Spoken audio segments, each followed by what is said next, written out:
And we're back once again with the Icewindales in the rhymes of the Frostmaidens. So, last session, you guys actually made your way all the way from Revel's End to Wormdoom Crag. It's like basically from one side of the map to the other. But yeah, you managed to stop off at the Goliath camp, where you discovered there were the bones of this long dead white dragon, and playing around inside the ribs of said dragon were the tiny Chewingas, ready to throw down with snowballs. You managed to entertain them for a little while, and they seemed happy enough to grant you one of their strange magical boons. And I think who got that one? Snorp. Oh yeah, that's right. Snorp got it. Yeah, he got the magical snowball throwing. Oh, well, he also got a throwing fish as well. Like he's loaded up on throwing weapons right now.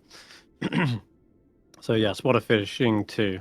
Then you met the Goliaths, who you'd previously had a competition with, the boulder rolling, and now they were ready to challenge you once again.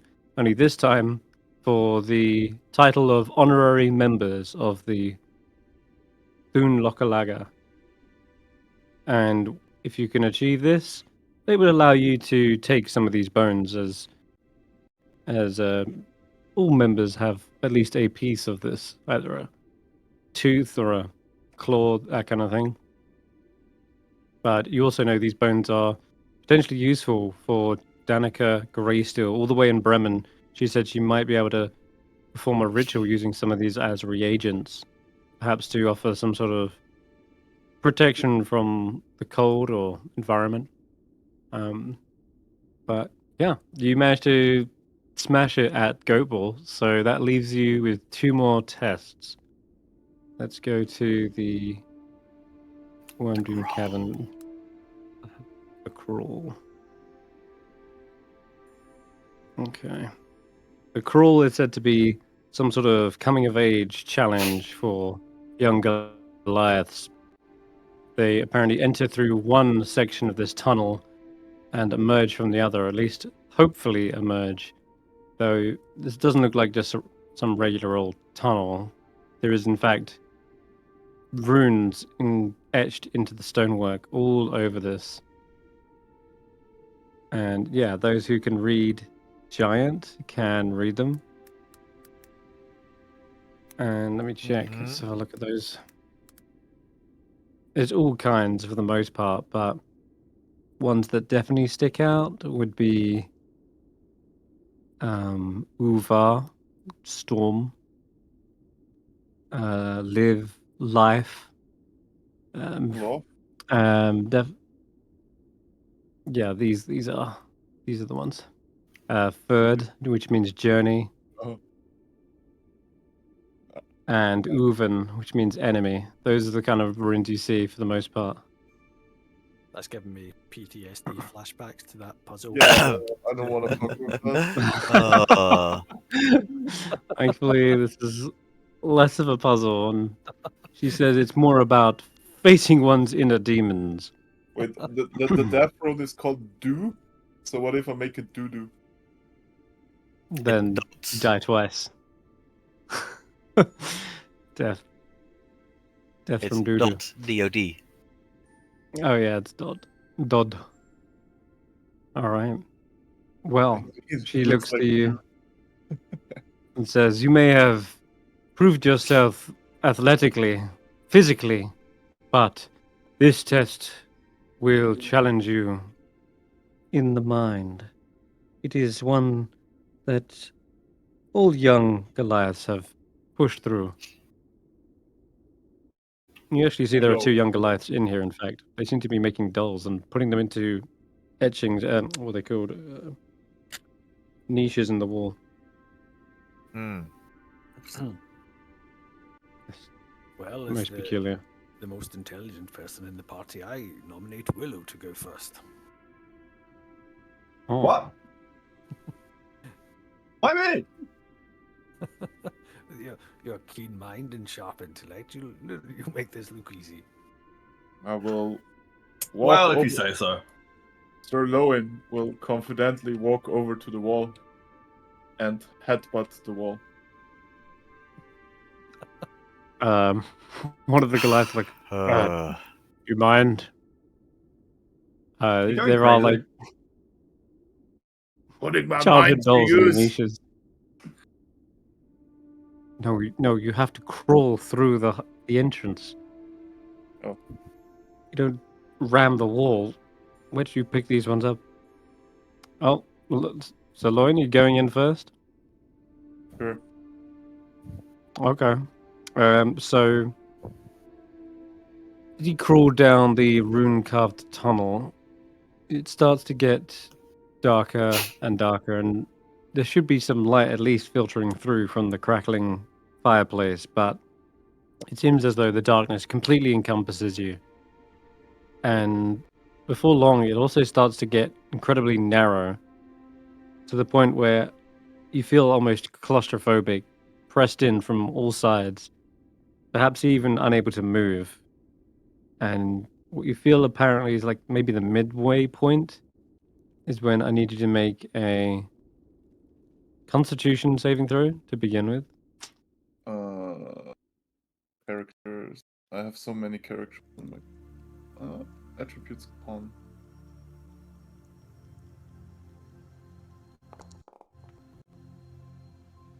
Okay. And that is a fail, but do you have something called... Wait, no, you haven't got Indomitable. You got Tactical Mind, but that's not going to help. Wait, what's the Okay, new second wind? 1 second, second wind. It's Tactical Mind. It's for an ability check. Oh, yeah. Yeah. What was that? Mystery dice.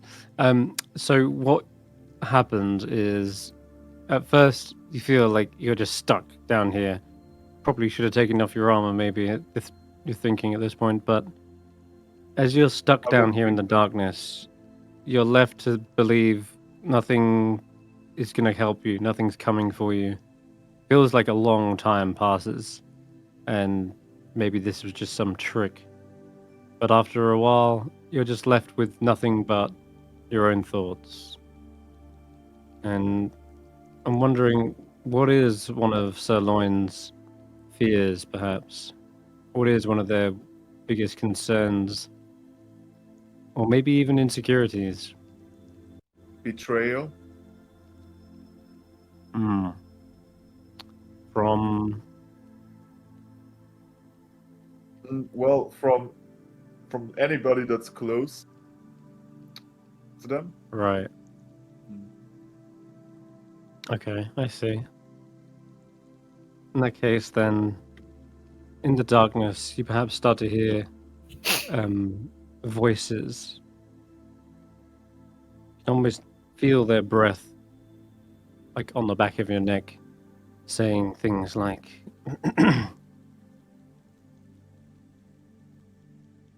"We'll get him. Get him when his back is turned. He's of no use to us anymore."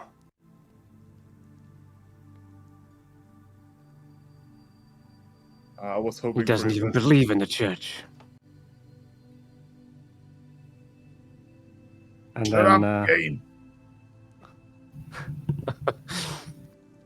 roll me a charisma saving throw next. Wrong character. It's going to be the tricky one. Charisma saving throw. Mm-hmm. It's not bad. Oh, hey, what the heck? That's actually pretty good. What the heck? 14. Though you tell Kane to shut up, that one seems to pretty much dissipate very quickly. It's not long after before a second voice begins to join this kind of chorus of whispers. And this one sounds far more like a sting, far more like a stab in the back.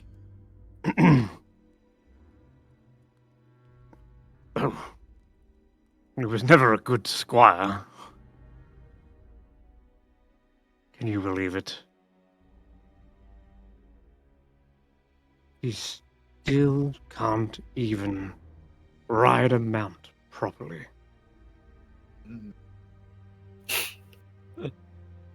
Responding to that, I think I will try to muster all my strength and stand up Hmm. and just You are like, pinned. am I Feels like there's no room to. physically It feels like pinned, there's no room to even lift your head. and I try to fight against the pressure? Hmm. You Just can, exert all my um, strength. but it feels like a mountain is laying down on top of you. As I much would as you wish to use your strength, this is, as she said, not a test of strength. And your body is unable to shift the rock at all. That said, you do have inspiration that may work as a way of, in your mind at least, pushing through. Mm.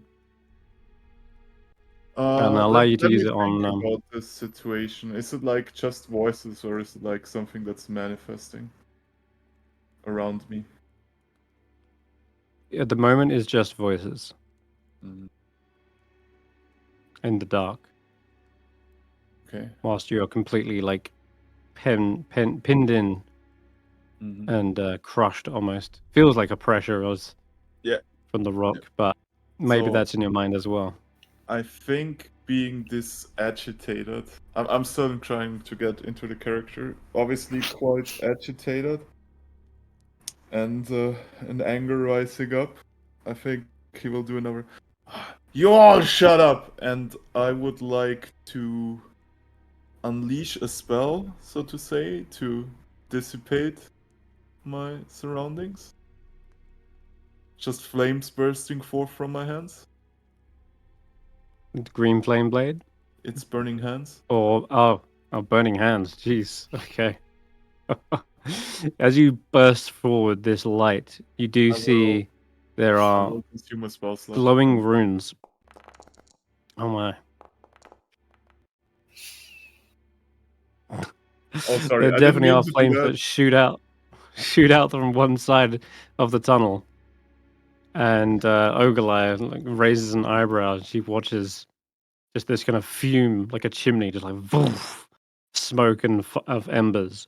And as you do that, you do find yourself in the tunnel. You can see you're probably stuck halfway, and the runes across the inner tunnel all seem to glow as the flames like bring them to a red hot.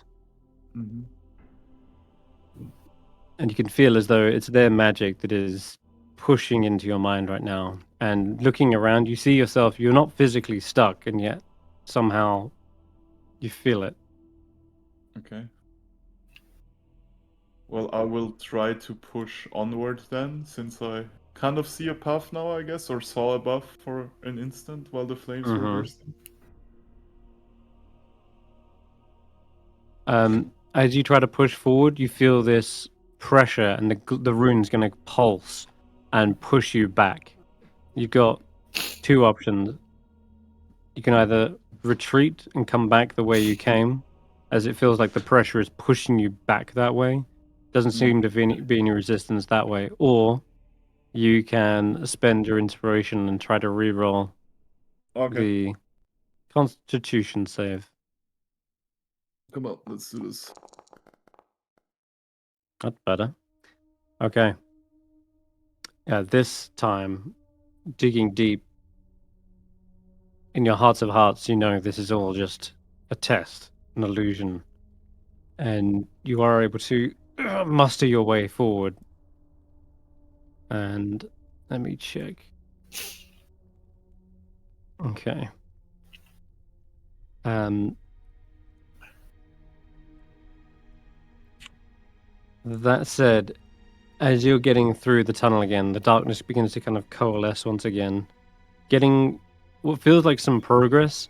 It's almost as if the verticality of the tunnel is like it's sloping up more than it should be at this angle. definitely didn't feel this steep when you were going in, and now as you're trying to gather your hands into the stone, it feels like they're just slipping away as though gravity is pulling you back down. And you can swear there's a light at the end of this tunnel, but as you're clawing for it, it just gets higher and higher until you're now feeling like you're stuck in a vertical shaft, like a well. And you hear the whispers again saying, "Well, you'll never be a knight. You'll never be enough. They may give you the title, but you know in your mind, you'll never match up to my greatness." Never cared for titles. But what do you want me to roll? Well, it's this. Well, the 14 is what is holding you back, and it's barely a fail, unfortunately. But it's. I don't even know what you need to roll to get that past that. What's your modifier? Minus one, right? So you were like barely away from getting out. This is what feels like hopeless, and it's this point where you're just left to sort of lay down there for a. Well, you can roll me 2d6. That's what you can do. We'll see how bad it is. Oh wait, it's 4. Oh, I'm gonna roll with 2. Jeez, Jesus. Okay, Ogilai sees like the fumes of fire and turns towards the rest of you and says, "This is no quick test. You may have cleaned house on Goat Bull pretty quickly, but I warn you, these ones can last hours. It is in that moment of isolation that sometimes people are overwhelmed by the visions they experience. It is possible that he has fallen into a coma for some time. But fear not. There is nothing harmful in there. Nothing physically, anyway. You will awaken. But you will need time. So I think Effectively, yeah. I think Go on. Roland, feeling a sense of connection, would just close his eyes, take to his knees, and begin reciting some kind of prayer of supplication, asking for the Morning Lord's light to shine, not within the depth of the cave, but within the depth of his heart. And he would just pray and intercede for Sirloin for the duration of the time he's down there. Is he down there as long for us as he is for him, or is this one of those like 1,000 years in hell for a minute of real lifetime kind of things? Infinite Genjutsu. No, it doesn't actually extend his perception of time, but 10 hours will still feel like a long ass time, especially in the darkness alone. It can definitely play on your thoughts very quickly. In fact, it's been observed that people in, confinement feel like they're in there for years when it may only be a week, right? Such as the human psyche, fragile. No man is an island. Ogilai says, She folds her arms. In the meantime, you are free to take shelter here in the Wormdoom Cave, but I'm sure your friend will come around eventually. Why is it called worm? Not everyone has... There a giant worm Because once? this is... Worm as in Yrm. It is another name for draconic creatures. And of course, this is where one of them met such an end. Um,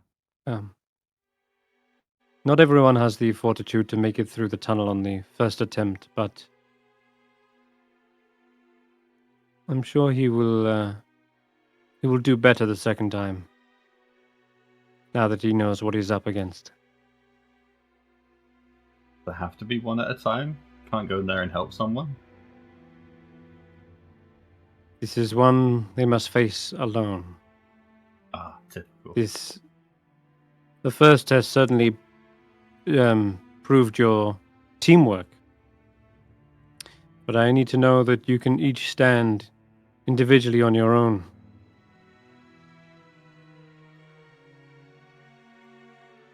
I always wonder why there's always like individual tests and one has to be strong on their own. Like, not this group that could achieve great things, but you can't do it by yourself. You're useless. It is not about physical strength. It is about facing one's fears. And that is a battle that only you can achieve. Only you can overcome. I knew the wizard was here. The wizard would have won it. Oh, the wizard would have failed literally any charisma roll instead of a net 20. After this time has elapsed, you guys can do anything you want during that time. I know Sir Roland seems to be not abandoning his post. He's going to offer some prayers the whole time. He will maintain a vigil the whole time. What about the rest of you guys? Anything you want to do during the 10 hours? I don't know what there is to do.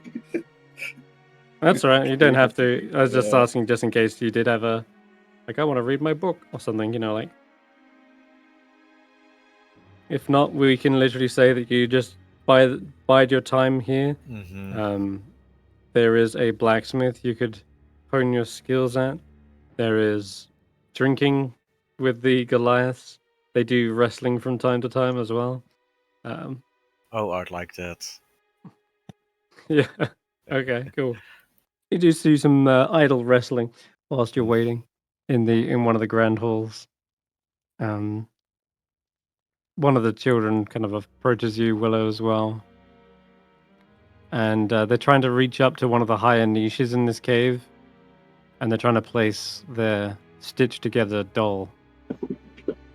And it's clear they're trying to get up there, but then they look towards you and then sort of hold it up to you. No, I help them put it up. But you want this up there? There you go. Does that look right? Thanks. Yeah, that looks good. What does the doll represent? Is it a toy or does it have meaning? Yeah, it means that we're ready to. And they turn back over their shoulder towards the older-looking Goliath and say, "Ready to shelf one's childhood." Oh, that's unfortunate. If only we lived in times where childhood didn't have to be so short-lived. Adulthood was a brief moment, not a 24/7, but yes, survival is a must. We must make our sacrifices. Kind of nods. And then you see he heads back over to one of the elders and he hands them a sharpened spear and a great axe that looks almost way too big for them to carry.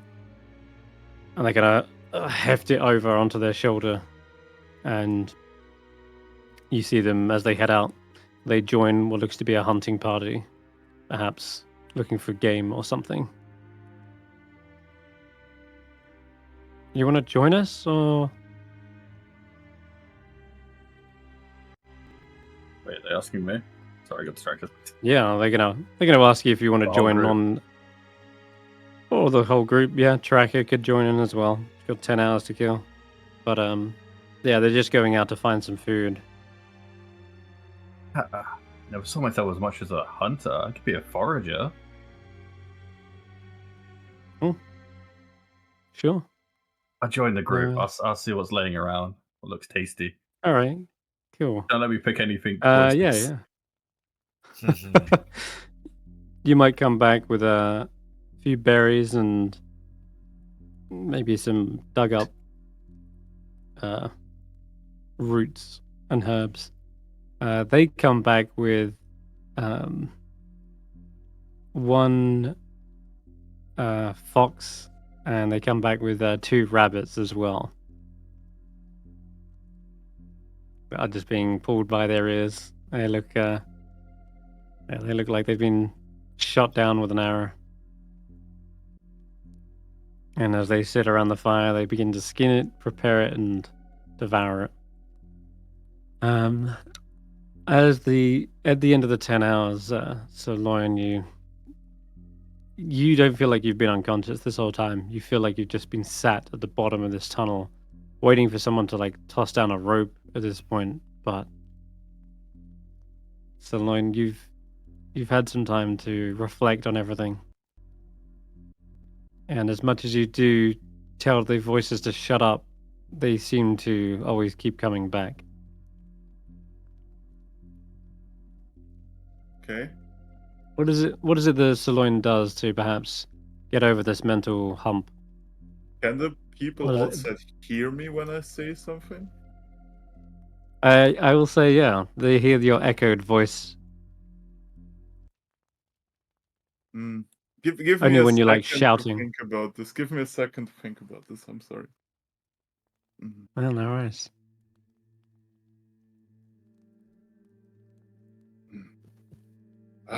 Ridiculous!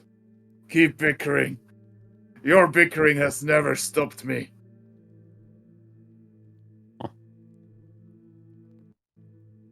He is like not the type to back down from anything. No. From no fight. And as you're like shouting this, you realize there may be just a way out just from climbing it, perhaps physically. Tiny little niches in the walls where the etchings of these runes have been carved. They look like you might be able to put your fingers in to actually climb your way out. And it's your So is best it like- bet of getting out here. Is the problem that it's like too narrow, or is it like that it's too vertical? Too vertical. How high up is it, would you say? Some 20 feet. Would you say that like if I cast jump on myself, that would give me like more leg strength to climb better? Like Yeah, alright, sure. You can use jump. I'll give you advantage on this charisma saving throw again. Sure, I cannot. I will just reduce the spell slot for some reason. I have a target somewhere. Okay, should be. There I is think it's no because you can cast it on someone else. With advantage, you said, right? Saving throw. Yeah. Advantage. Oh yeah, there we go. Smashed it. 18 is much better.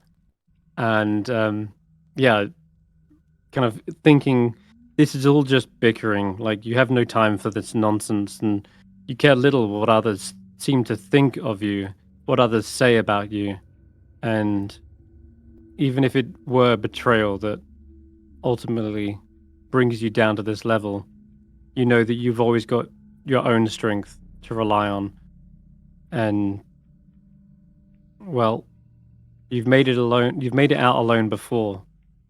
When Sir Roland's guiding hand wasn't around, you had to just remember his teachings and get forward, push forward no matter what. Not to ruin the narration, but I think it's more like an anger that he wasn't around. Oh, an anger. Okay, Yeah. sure. I think Yeah, that's we more can. in line with the character. He's alive. Perfect then. Yeah, you see, Sirloin looks like they are grabbing a hold of the floor with such a grip. You can see their white knuckles. You can see their veins kind of popping, and they're No, just they can't. I have my clawing weapon. their way.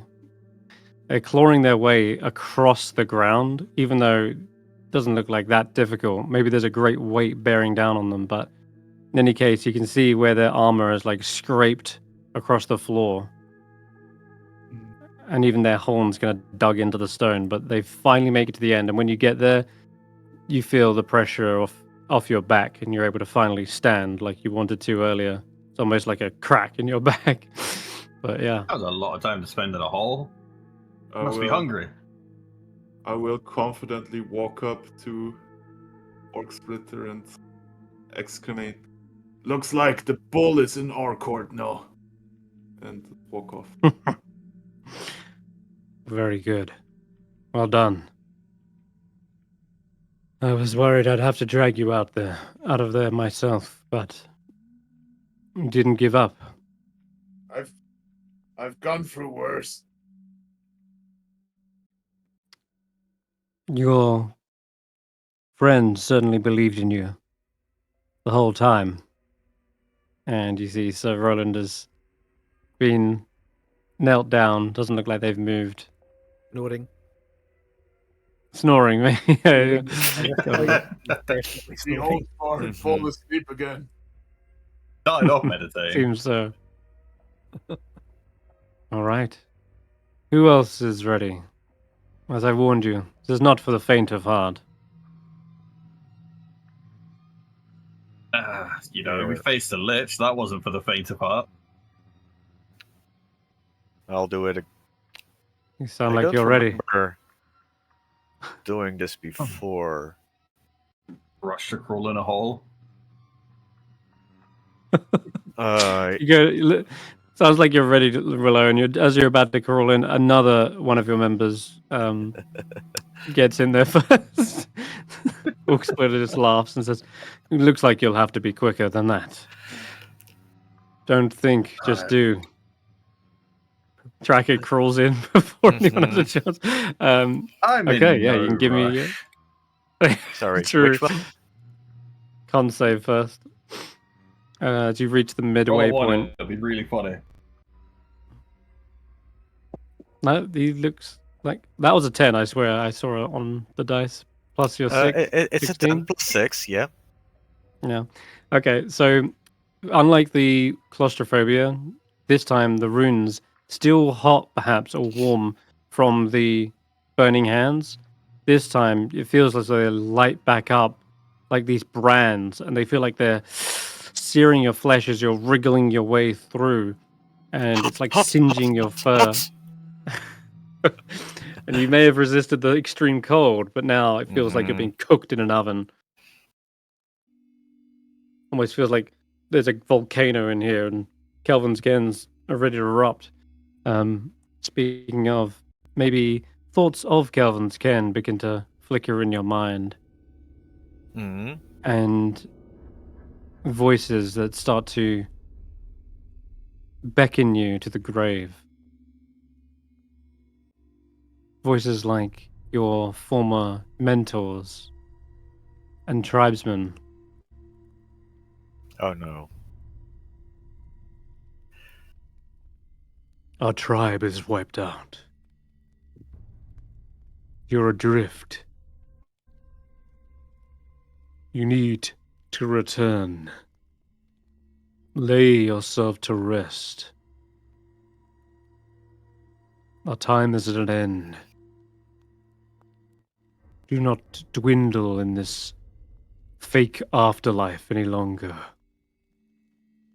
Come, be with your ancestors. Yes, your time is at an end. But now, I'm here with a new purpose. And I can't leave before that is fulfilled. Now, I need to stay and protect Faith. Until that is done, I won't rest. Roll me a charisma saving throw.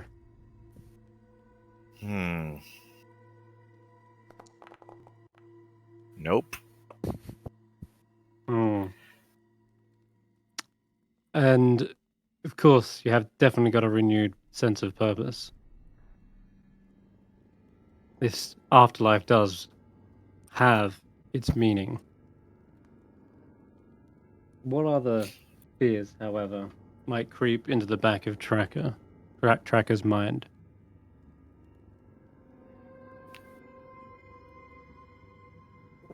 Is there another fear that he has that might drag him down, or a concern of his? An inner insecurity we haven't seen of Trackers that might manifest instead?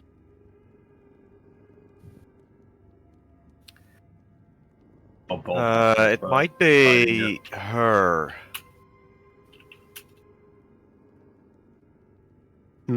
Oral.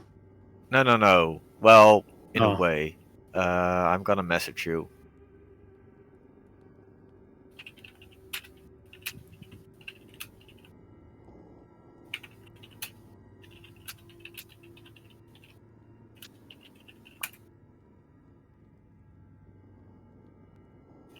Oh.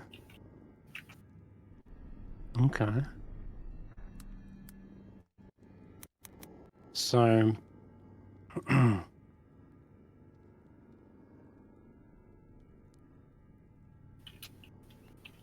you start to hear maybe a growl. It sounds like a prowling tiger. Not too different from perhaps your own, except, you've been pretty much silent this whole time. It's definitely not just an echo of yours. And it sounds like it's coming up from the tunnel behind you. Thing is, the tunnel is so narrow that you're unable to move your body, shift it to turn it around. Your left, facing forward, feels like in this moment you are the hunted. And there's nothing you would do to defend yourself if they were to pounce and attack. And as the growl gets closer, you feel its breath on the back of your legs. And then you hear a female voice. And what is it you think that she is right about exactly? That this is a cruel test, perhaps. That there is no greater meaning behind it.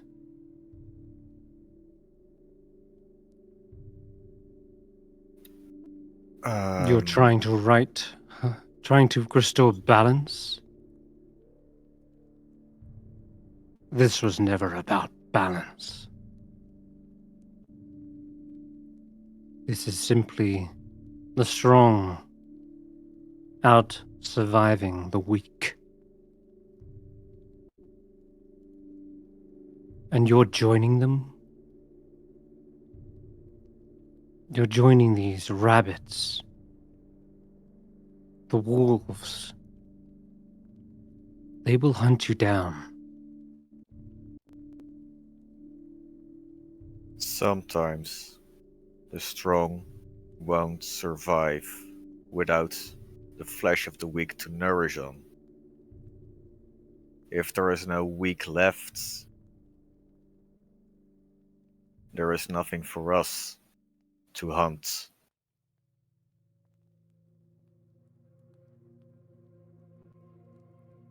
Then you understand that Grava needs your flesh to make it through this winter. and with that, you hear the growl suddenly reach its fever pitch. She lunges forward and digs her claws down and into your back, and you feel this excruciating pain. And I need you to roll 2d6. Hmm.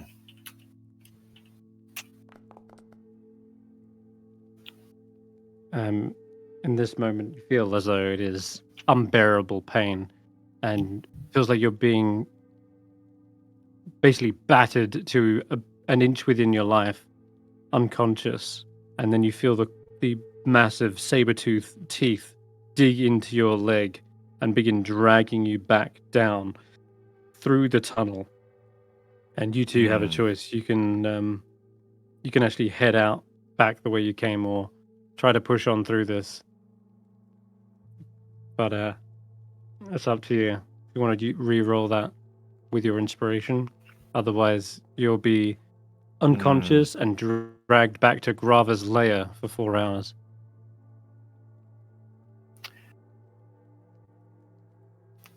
Yeah, I want to re-roll this. Okay. All right. Good luck. Yeah. So you got to roll a 16. I can do that. Oh no. Never mind. Never mind. Indeed. Okay. As you try to fight, you feel the axe kind of chop down on one of your arms, and you look up to realize this is the leader of the tiger tribe. She's staring down at you with this rictus grin, like she's enjoying every moment of your agony, of your weakness. And she says, "Some chosen of Oro you are. I will be her champion."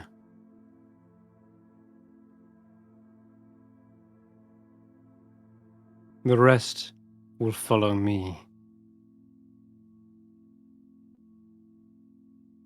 And know that the 10 Towners, they will be a distant memory, buried beneath the ice.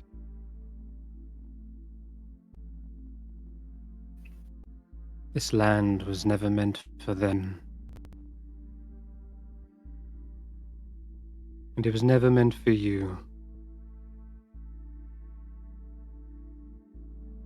Your tribe, clearly the weakest of all.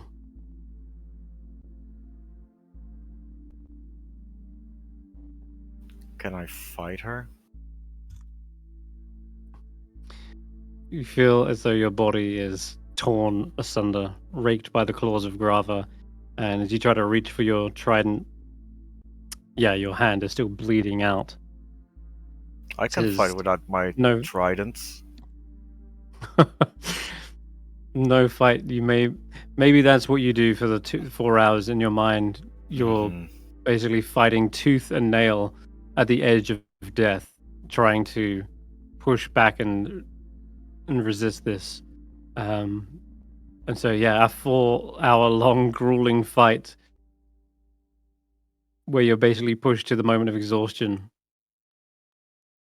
But eventually you will persevere, and perhaps at the moment when you strike down this apparition with your one good claw, as you swipe it, you see the sparks of your claws scraping across stone, and the runes suddenly kind of flicker out for a moment.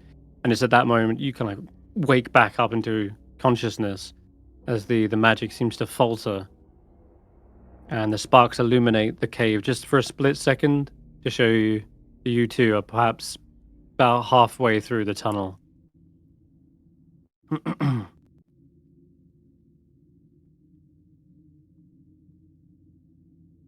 Pushing through. And if you... Okay. Oh no. Well, as you're getting closer towards that exit, you definitely feel the pressure again, trying to push you back. Is there anything Tracker would do to steel themselves or harden their resolve against such fears?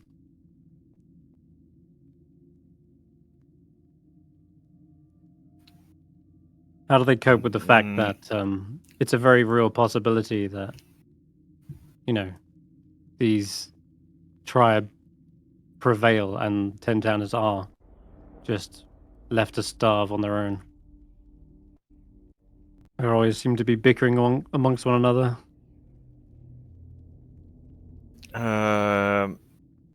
Trekker really doesn't care about the 10 towners in their current form. But something still does need to change, and first of all, he needs to get fucking stronger. Like, he is fucking weak. Which is frustrating. We figured out you're weak at the festival.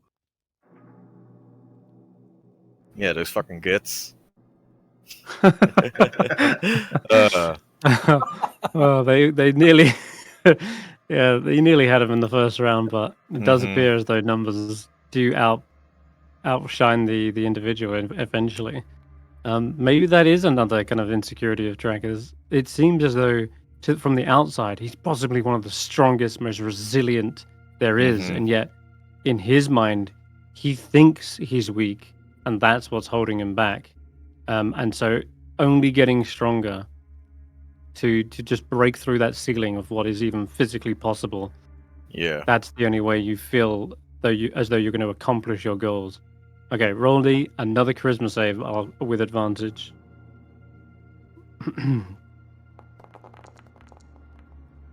Hey ho, there it is. Hey ho.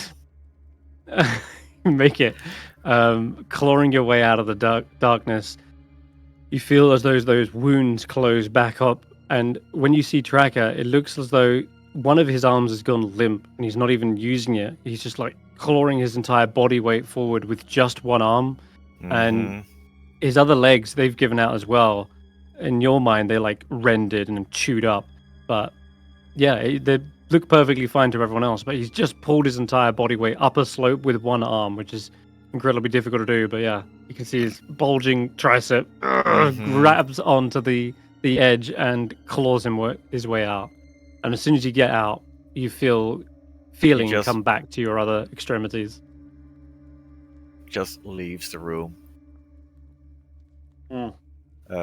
Points at one of the Goliaths. You wrestle. No. There's two Goliaths next to each other, and they look at each other like, me or him? Sure. Okay, 2-on-1. All right. Brilliant. Ogilai looks impressed and says, it's not all just muscle then. Looks like he got what he needed to see. All right. Willow, you may have your chance. Looks like Sir Roland is still snoring. So what's gonna happen again? Just horrible nightmares? Yeah. Sure. Visions, terrors, maybe a bit of comas. Roll in. Depends on your will. Okay, yeah, you crawl into this little environment, and for you, this doesn't feel so alarming. You've been in small spaces before, tightly enclosed.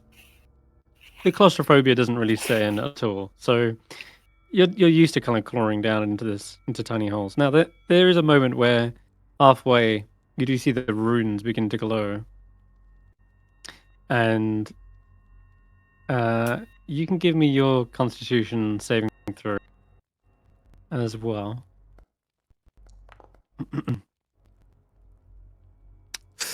Ooh, there is one off. Just too low. It's one off, unless if anything that might push it over the edge. No, guidance ain't going to help in this instance, alright, sadly. Okay. So, what is it that you do perhaps fear physically, not mentally? You haven't even got to that part yet. But is there any kind of physical fears, like, or even irrational fears? Like, does Willow even know how to swim, chasing for me down example? and eating me. Thankful, sure. Okay, Yeah. sure. Being around a wolf like that, that's Okay. terrifying.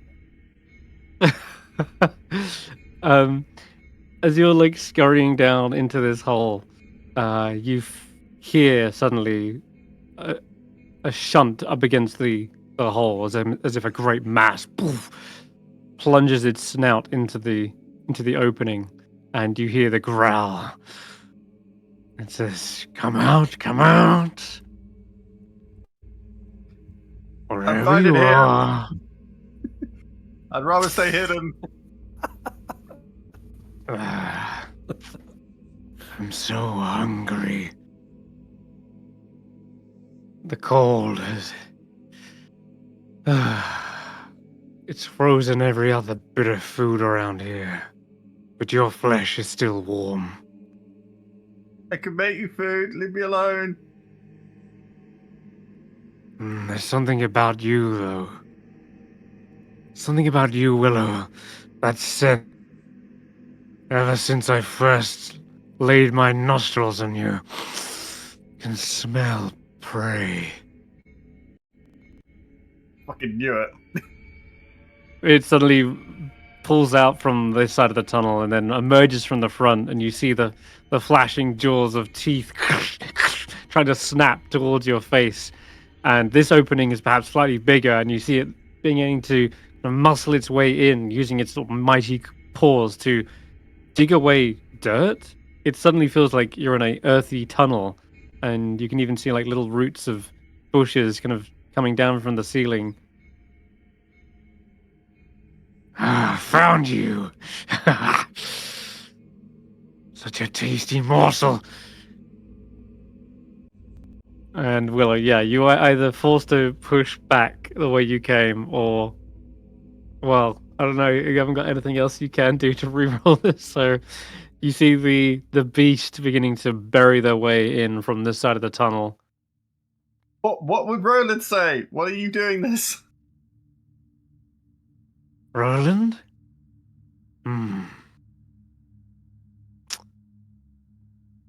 Roland wouldn't let you eat Roland people. is... I guess you're right. That would be a little bit absurd, seeing as I am a faithful mount to a person. But you're not really a person, are you? So this is fine. It doesn't count.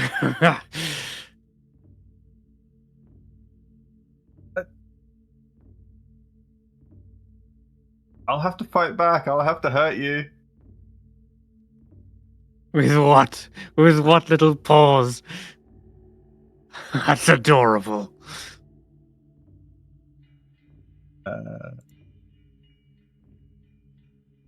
I use minor illusion to like cast Roland, telling him to stop. Is that possible?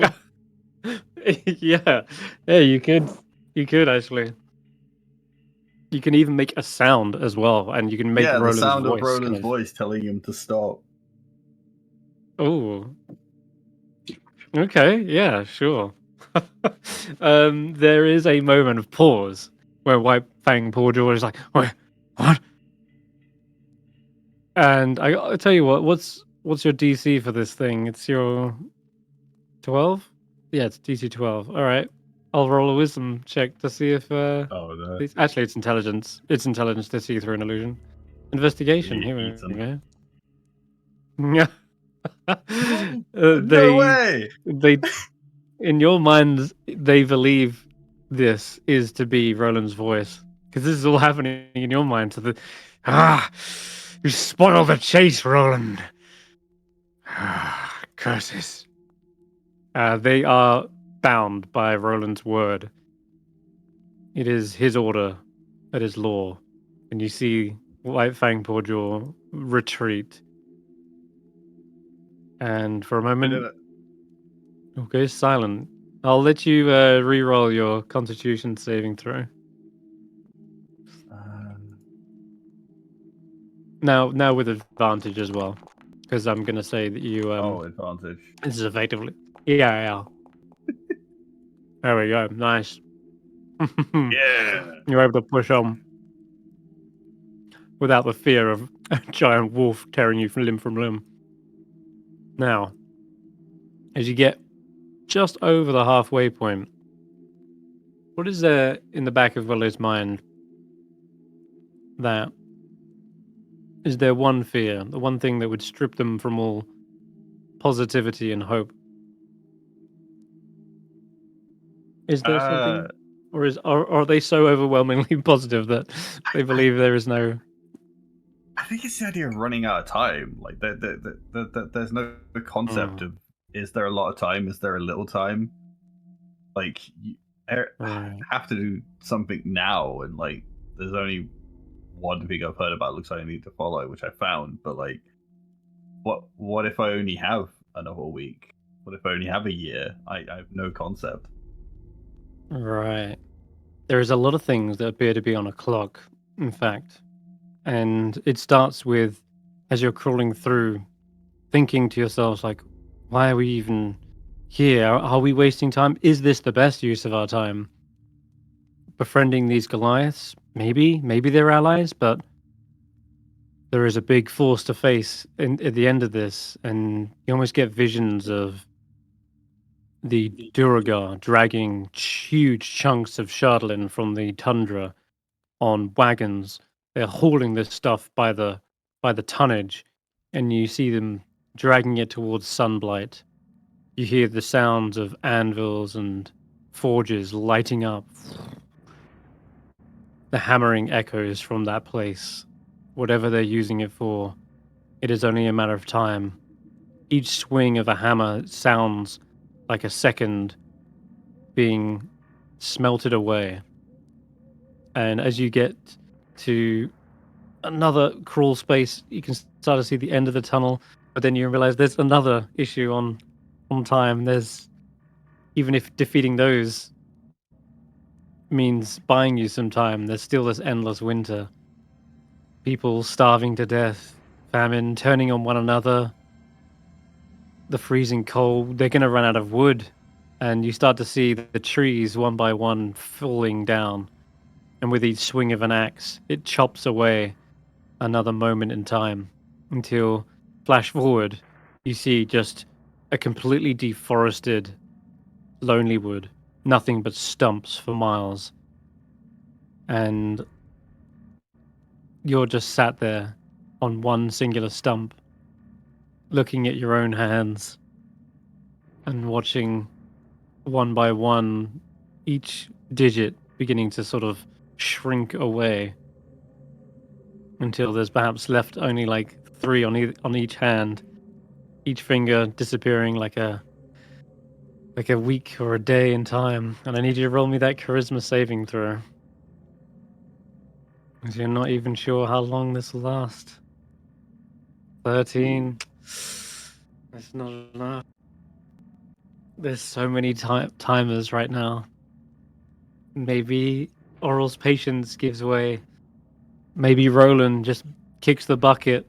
There's so many clocks. Time is always the ultimate enemy. And hell, there's still that lich. And whatever he's planning, you know it's also only a matter of time before he returns. And with all these pressures on your mind, the one at the forefront of your mind, you know which I'm not going to say, but that one thing is also the biggest weight. And I need you to roll 2d6 as well. We'll see how we get on.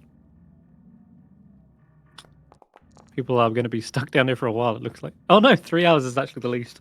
But contemplating is a good time for figuring out a priority list and where you should go next and what you should be devoting your most attention to. And thankfully, those 3 hours do kind of go pretty quickly. By the end of it, you kind of stand back up off this log and look around. There is still another section of forest off in the distance. There is still time. Just a little. Maybe it's enough. What is it that that Willow does to maybe get through this? I think if I'm still out of the forest, I'm just going to look for some sign, semblance of something and try to follow it. That's what I did last time. I didn't know where to go. I just followed something. Yeah, any lead is better than none. Whether it be a set of tracks in the snow or the scent of something in the air. Just following that led you to the Druids, and that led you, which ultimately led you to this group. Go ahead, roll me the charisma save with advantage.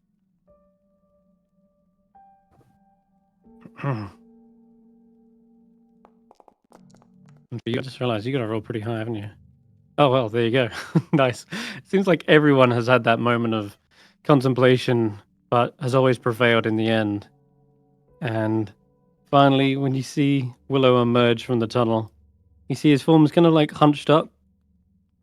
He's got like his front hands and front hands. Yeah, his hands in front of him. That's what I meant to say. Kind of like squat, and eventually hops out of the end of the tunnel. And that's when you feel everything come back to normal.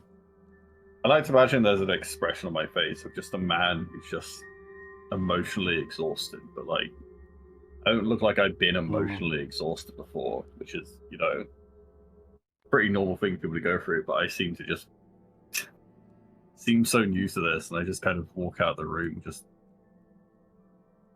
looking so down and not sure. Just go find the space outside or something. I'm gonna put my token in here, just like imagine I'm outside. Got it. The chieftain looks towards Sir Roland. Is Roland awake? He's probably had enough of a catnap. Yep. Hello. Can I help you with something? Yes.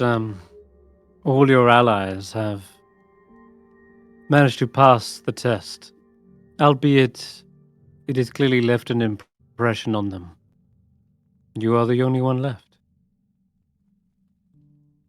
And you want me to go down this hole? Is that right? That's right. If there's still any magic left in these runes, that they should hold. Well, if everyone else has done it, it wouldn't very much do for me to avoid it. I'll take on your challenge there, chieftain. Be a good sport and all that. Tally-ho. Oh, just one thing. What's actually down here? An inner journey.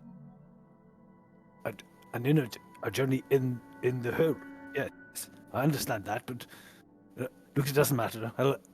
I'll see you on the other side in just a moment. Goodbye.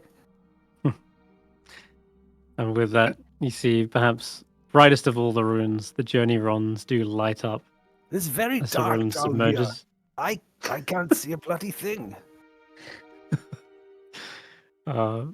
She plugs her ears. It's all right. I think I see the end. I'm moving towards the light as we speak. Or are you moving towards the beginning? As you're getting down here, you see many lights at the end of the tunnel, not just a singular one. Perhaps they all represent different afterlives. You'd hope that Lathander's light would take you in and warm your bald head in the fields of Elysium or Mount Celestia, but There are plenty of other destinations one could end up unexpectedly. It really depends on their final actions, doesn't it? And so as you're going through, give me the Constitution save to begin with, as it All feels like a maze of tunnels. So, And you go, as he goes through, he Mhm. says a prayer to the Morning Lord, which is something like, well, as ever, I do not ask you to help me escape the darkness or find a way around it. I simply ask that you journey with me through it. And I will just let him succumb to it, and I will willingly fail the saving throw. the Constitution one, yeah? Yeah. Okay. You are lost down here. The maze goes left and right and switchbacks. It's like a rat race down here, and though there are some lights at the end of these tunnels, when you finally get to it, you find as you look down over one of the edges, this isn't a radiant light, this is a burning hell, and the fires beneath sort of singe the edges of your beard as it bellows up from this deep tunnel. And as you go to back away down one way, you're not sure which way you came. There's like you're at a cross section. You're not sure which way was back, but continuing to just pick one at random and go down it, hoping that again the light will lead you out of here. Eventually, you see one with a kind of cool air coming from it, and if you are just willingly failing, you find as you crawl back up and out, there is no resistance from it. But there's no embrace of warmth either.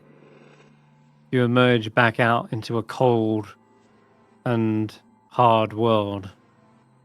And Ogilvy meets you with a disappointed look.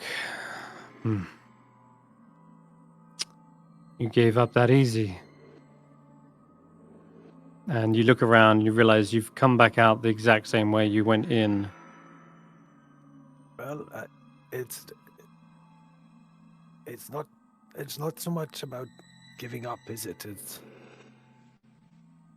waiting for the right moment for these things to come to us. And well, some journeys can't be rushed, can they?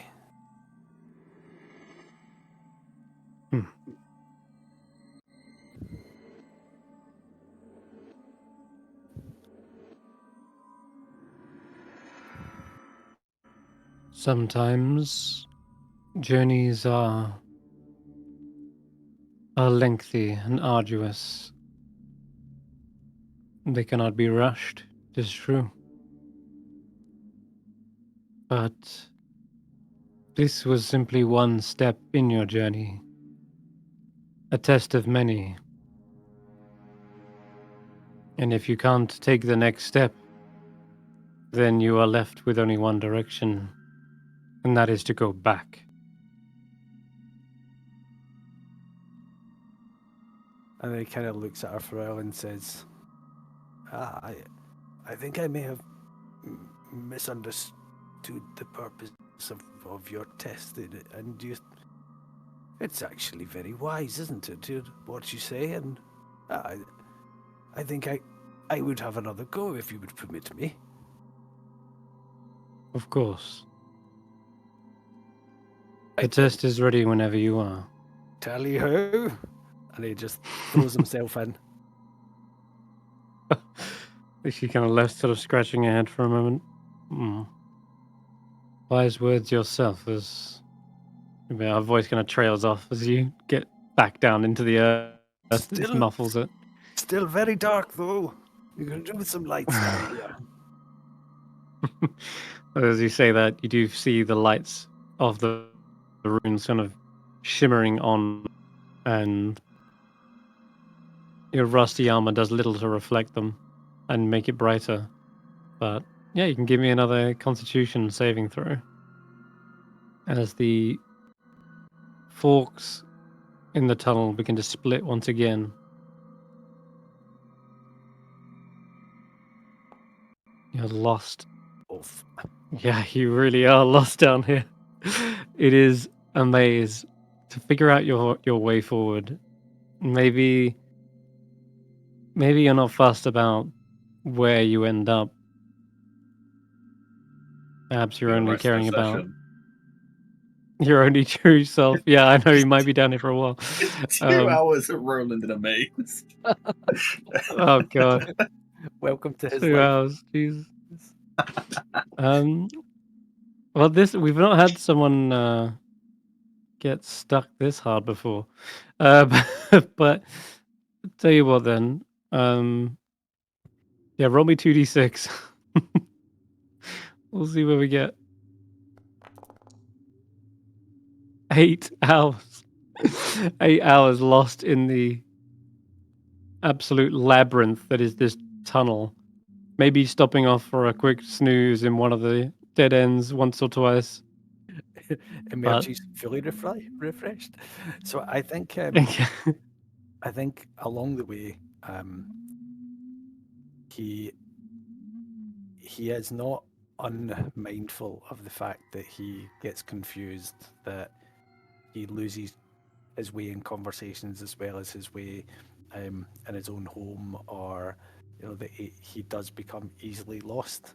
So this isn't unfamiliar. So as he's been kind of reading through this prayer book that he has, recommitting some of the words of the old Lithandran prayers, he turns his mind towards the words of the prayers of guidance and just recites them, not relying on his own sense of direction, metaphorically speaking as well as literally, but just trusting that even if he can't see a light or a way ahead, there is one, that guidance will come when the time is right. And he just keeps saying, I trust in your guidance and in your timing. All in good time, all in your time. And, well, the sun has never been late for rising, has it? And he just continues walking and walking. And crawling and crawling. Crawling. There is a moment throughout these 8 hours you think you found the way, and you end up kind of going in a loop round and around, and it does give you a moment at least to feel like you're going forward whilst reciting these prayers. And give me another constitution save, but with advantage this time.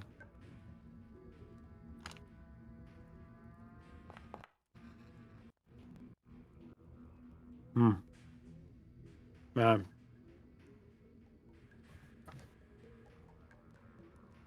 If only we were 1 level higher, you'd have +4 to this. Yeah. With your own protection. Yeah. Unfortunately, this loop, it feels much like a metaphor of Roland's mind getting kind of stuck in an endless story, going round and round, life playing itself over, and then beginning at the start of the story, having not realized that you've already told it to begin with.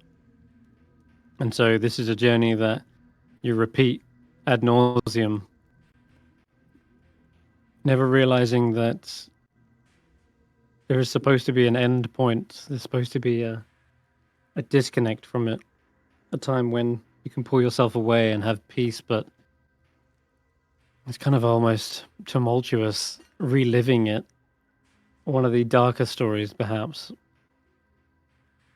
of Roland's history and Roland's past, just replaying with never finding the moral, never finding like the message in the story, just kind of getting stuck on the end, on the proverb, and then trying to retrace your steps and going back to the beginning to scrounge for some kind of meaning behind it all. And yeah, you're down here for a while. I'll roll another 2d6.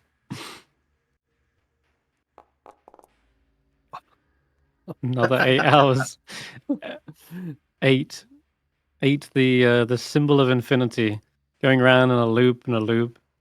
Maybe that's what it is when you realize you're getting half through to the cross point, like with the crossroads where this figure of 8 meets. You start to see your own footfalls. Like you've been treading this path so many times, it's left like an indent. Like you've worn away the stone with your greaves, have like grinded away the stone so much. And it's this constant wearing down that maybe wears you down initially, physically. You kind of collapse into a heap in the middle of this spinning infinite crossroads, this infinite loop. But when you come to and you start again, you're scraping away and wearing down the stone. The runes begin to falter slightly. But is there anything that maybe breaks you out of your own Yeah, he endless loop? he holds just like the kind of hole in the figure of 8. He holds both of his most prized relics, the Sun Star in one hand and the Orc Stone in the other. Contemplating the loops of his life, the serving his gods, the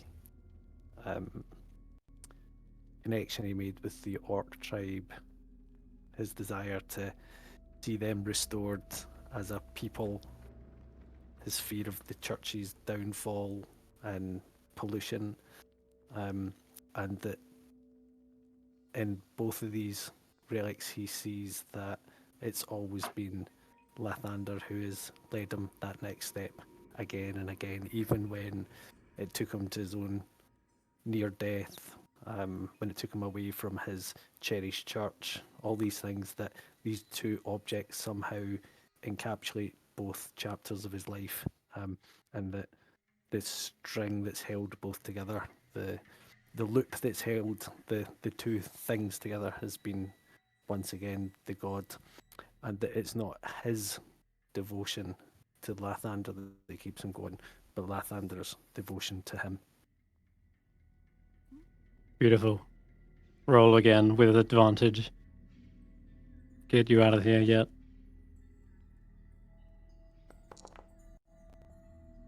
There we go. Nice. Yeah. He believes in you just as much as you believe in him. He gifted you with these powers.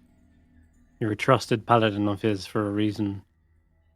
And it's that unbreakable oath that forms an unbreakable bond between you and your god. And maybe that's what that loop represents. It's like two interlocking chains that cannot be separated. And that strength in your own mind and your own resolve is what keeps your mind from going insane in this moment. It's still a long journey, a long repeating journey, but you know that walking this path or crawling it doesn't matter if you achieve your goal or get to an end. It's how you live each step, each moment, and how that impacts the world. Not the destination, but the journey. And as you get out of this kind of loop, you find there is a straight tunnel, a record of all your deeds. All the runes kind of shift into patterns, murals of your actions, your deeds in this lifetime, with the very end being, well, uncertain. But you start to hear voices. One of them sounds like your old brother of yours. Sounds like an authoritative figure. Lothar says, "You're getting too old for this, Sir Roland. It's clearly weighed heavily on your mind. But you're delusional if you think you can continue on like this.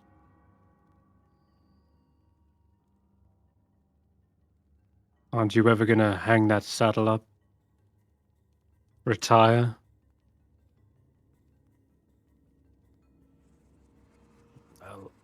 I'll retire when I'm told to, or the life is taken from my body.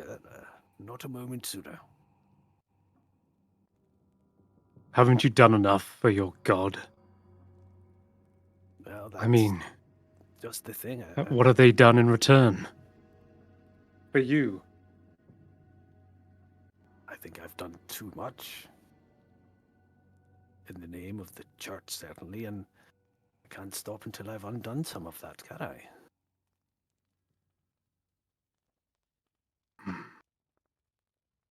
And then what? There'll be another problem will rise. Another issue. And after your body has turned to dust, there'll still be an evil persisting. Nothing you have done will have changed anything. The history of man is very evident.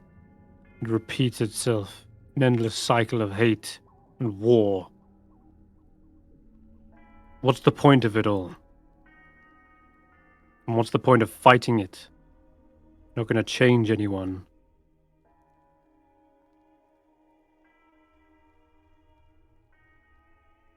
He kind of thinks for a minute. And he says, well, I think we know that it's not true, is it?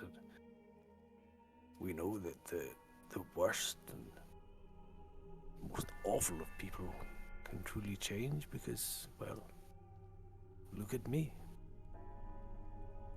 Look at what he's done with me, to me and through me, and if I can change, turn from what things I've done to the new man I've become, then that's a shining light of hope for all to see. And so with my dying breath, the last light in my eyes, I'll continue to walk this new path. And I'll invite you to come with me too, brother. And all those who you've led astray. Roll me a charisma saving throw.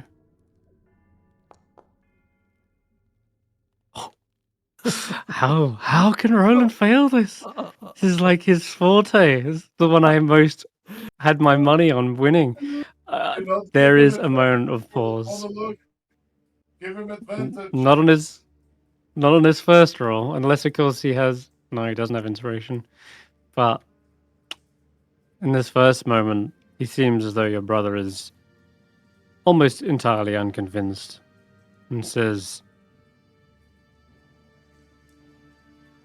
"It is better to embrace who we truly are."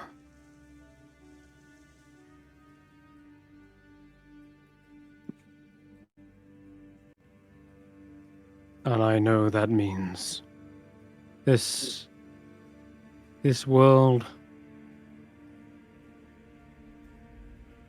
is just a battlefield for us to spill each other's blood on over and over again. No matter the deeds of historic heroes of past, they inspire, yes, but their stories become twisted, used for darker means, to inspire fear in our enemies, to give us courage to face the horrors of war.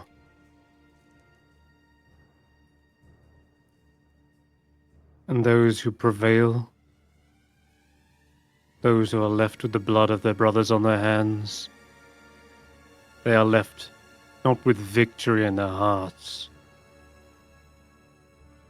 They are left broken.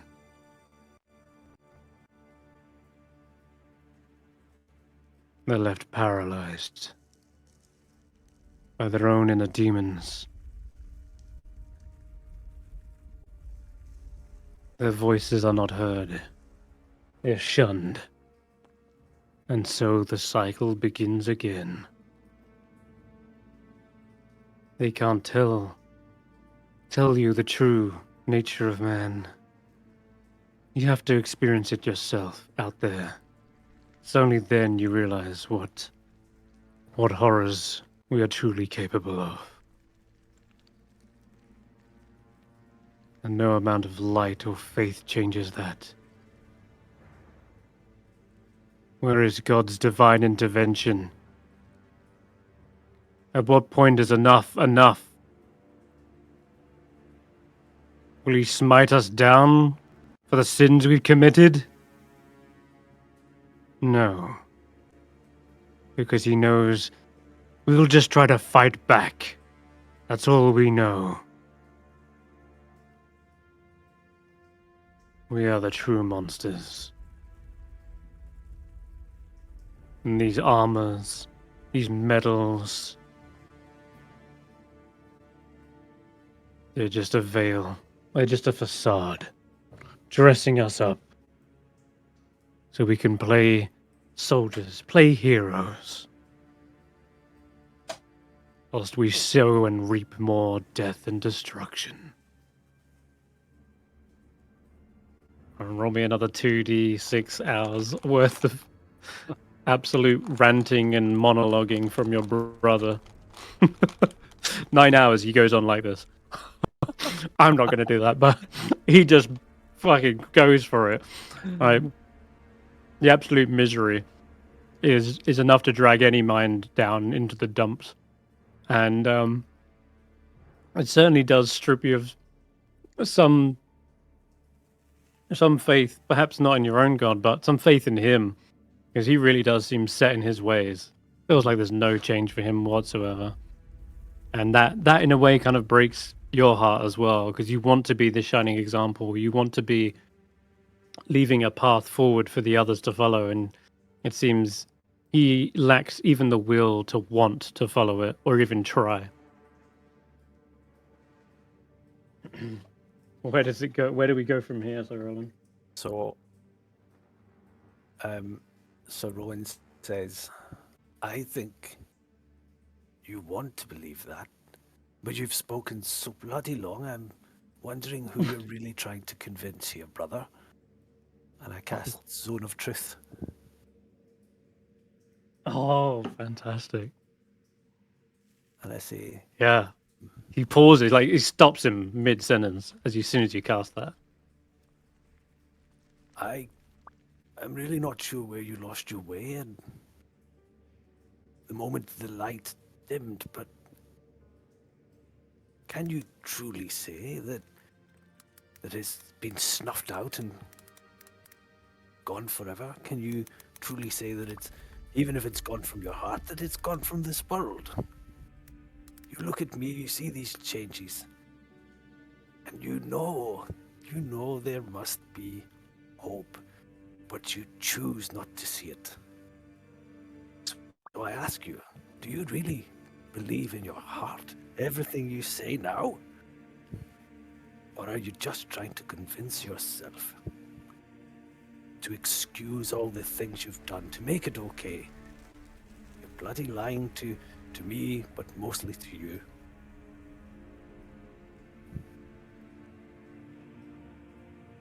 Roll me another charisma save with advantage this time.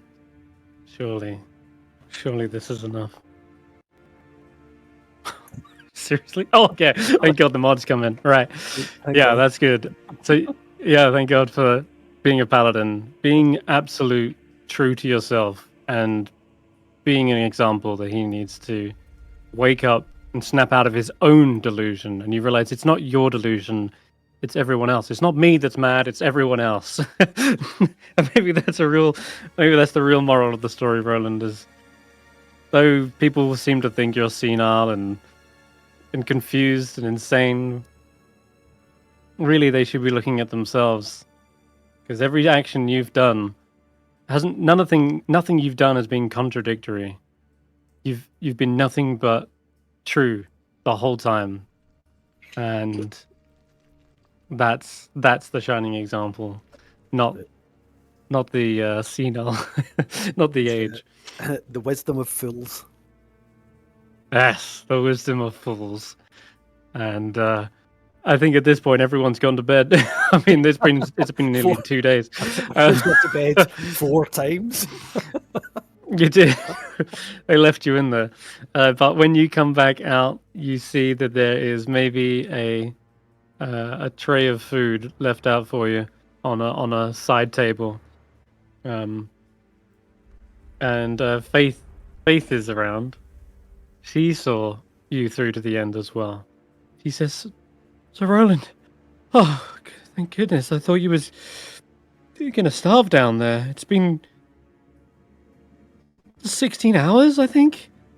I'm very sorry. No, more than that. I'm sorry, my dear. It's 9. Some of us have more sins to confront and reflect on, and it takes a little bit longer. Wow. Well, I admire your perseverance. Once you got the idea of the test, you didn't give up. You must be thirsty, at least. Yeah. And she hands you a water skin and. Thank you, thank you very much. And I think some sleep. I feel like I've been walking for hours. Oh, really? I couldn't believe anyone could stand up in there, but. Well, if you're going through, do tell my brother how to get out. I think he's stuck down there, you see. All right, good night. Your brother? Leans down, looks through. Huh? Checks if there's anyone down here? And he's There's gone. no. And Roland's gone. Yeah. Do sleep. All right. I guess. We don't have to play out all of Faith's, but I wonder if she does make it through anyway. Is Sort of Senrith through that? Seeing you, she wants to be an honorary member. She passes her first She's roll. suffered enough. You're a shining example to her. You know, everyone. Bam! She's the only one who got it both times. No problems. She survived oral. This is easy. She did. Yeah, that's fantastic. She comes back out in no time, catches up to you, Roland. I did it, Roland. I did it. No one believes her except the chieftain, who comes in after her. Says, "Oh, you're asleep already? Wow. Maybe I was in there longer than I thought. After all." Fantastic. Well, after a long rest, several, by the way, you can recover anything you've spent and change spells if you need. Though, when you're all gathered and ready, Ogilvy says, "There truly is nothing stopping you. Feels as though you've all got the stubbornness and perseverance to overcome any challenge. So really, there's only one thing left. And I don't think it'll be any trouble or issue for you. If you're all ready, then I can give you your quarry."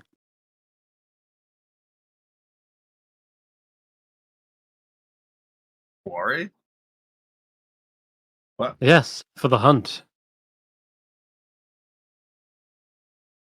Yeah, there's more. One final test remains. But with your ability, it should prove the easiest. So, all right. Let's have a look. Let's check something. Okay. I'm gonna make sure I'll get it right, because yeah. Okay. All right. There is a the terrible beast out there that I want you to hunt down. And as proof that you have dealt with him, I need you to return with their cloak.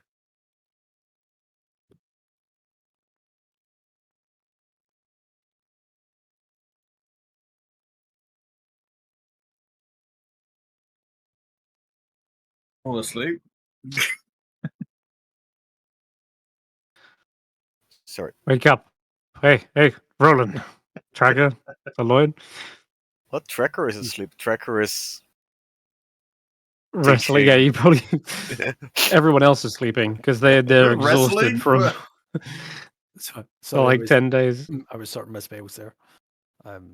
Hmm. Like 2 days, Tracker's just been rotating people to wrestle, hasn't slept. Yeah, they're the ones taking power breaks. naps. Yeah, amazing. So yeah, she kind of almost is trying to wait for a response from you because this isn't perhaps what you was expecting. There was talk of like a dragon, and now she says, "I want you to get their cloak." Cloak. Let's Beasts. go get the cloak then. Weapons. Uh-huh. It Well, sounds like a trick, but I'm curious to see how this goes. Hmm. Kind of looks I would towards the like rest of the Goliaths. I would like Sorry, go on. cloak. What do you mean by cloak? Fuck, It's dragons simple. are naked. You naked? This is not a dragon. Wait, no, wrong person. Wait, sorry. I didn't say that. I meant our last dragon wasn't naked. Oh wait, no, that's Dragonborn. Dragon something. Says this is not a dragon. This is a very serious matter. You are to hunt down On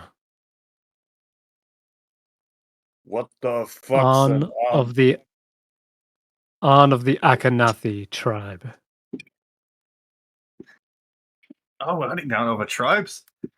Oh, You know, finally is some there blood. is there a direction or a hint to start with, or we just take the name and figure it out from there? You have a map. I can mark Sky Tower Shelter on it for you. Oh, just follow a map. Yeah, let's go. She You marks said it was down. easy. I didn't know this easy.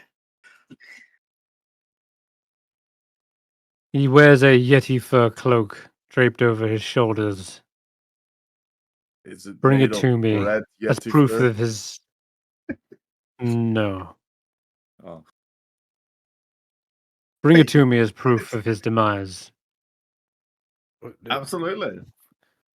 Well, you say absolutely. I think we need a bit more information here. Why would we go and hunt down the member of another tribe? We have no idea what they've done to you or what you've done to them.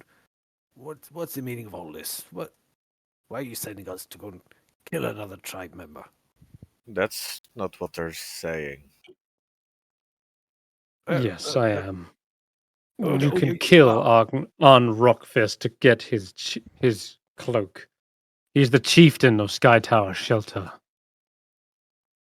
And I can tell you We become the exactly what he has chieftain done. after. If you wish, it matters not what happens to them. As long as you do this deed, you will be honorary members of the Thun Lokalaga. That's great. What are we waiting for, guys?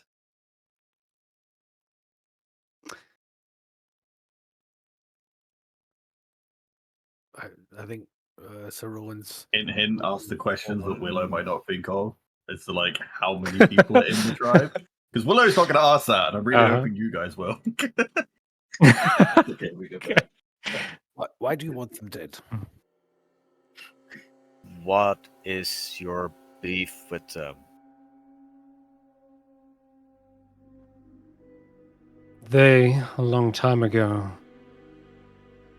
had one of the griffins go out of control. It injured my daughter. Nearly gouged her eye out. These griffins, they get a taste for blood after they spill it. During the night, this thing came back to hunt her down. It stalked her, waiting for a moment when she was alone.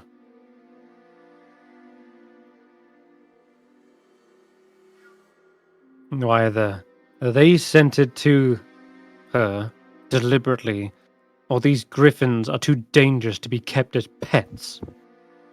Either way, this was far too much. This crossed the line. The Akhenathi have been at war with us ever since. And it ends now.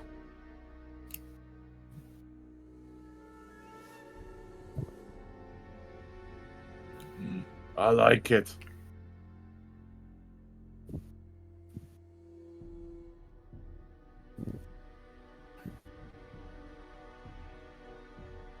So the war ends when the belt is brought to you?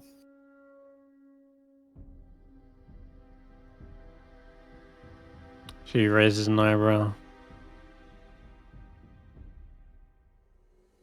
If you have any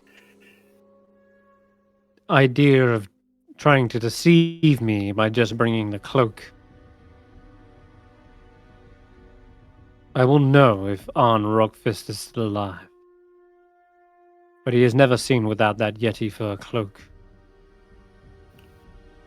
So I doubt he'd even want to give it over to you as a means for peacekeeping.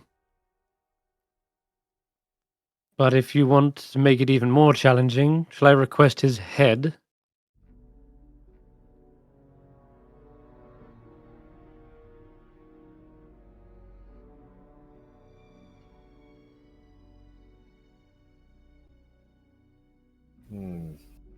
Hmm.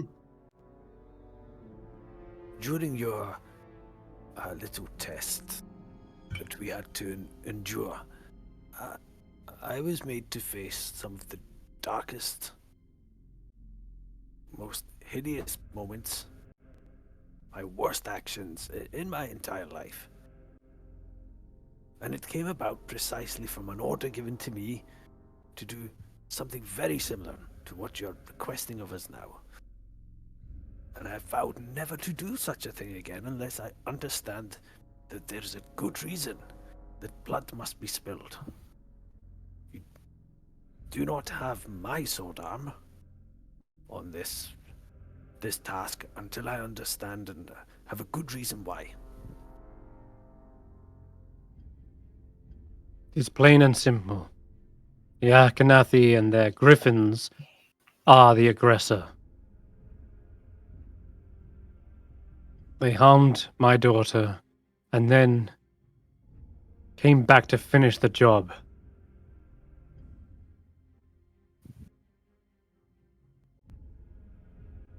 Ever since, this war has had us at odds. To ensure the survival of my people, and perhaps even theirs, it is best that their chieftain is laid to rest. As long as we gain what we get what we came for, I don't care where I bury my sword. I understand that you seek restitution and some balancing of the orders and what is due to you, and payment of some kind must be made. But surely you see, if you spill blood of their chieftain, it'll only make matters worse, and the next time your daughter may lose her life, or someone else in your tribe's daughter.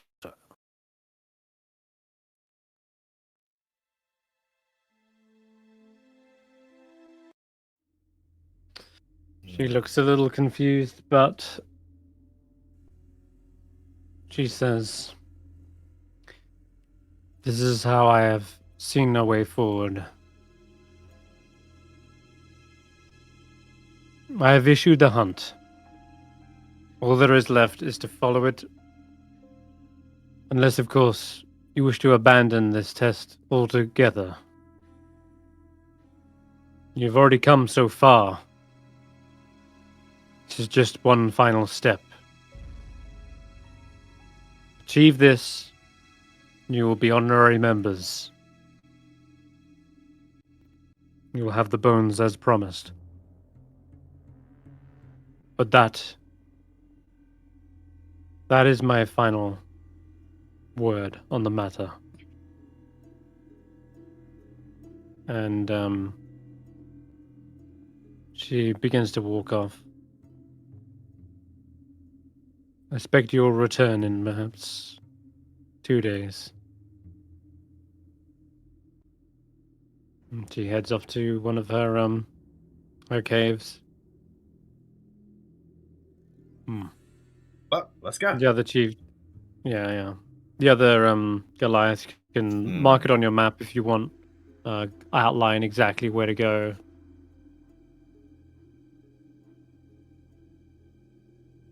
Wayani kind of folds her arms. She lets out a long sigh. And looks to the rest of you. Kind of tilts her head to one side and gives you a look as if to say, "Well, it's kind of out of my hands." But she says, "Well, good luck." This was supposed to be a hunt, not a fraternicide. Yeah, I was expecting that too.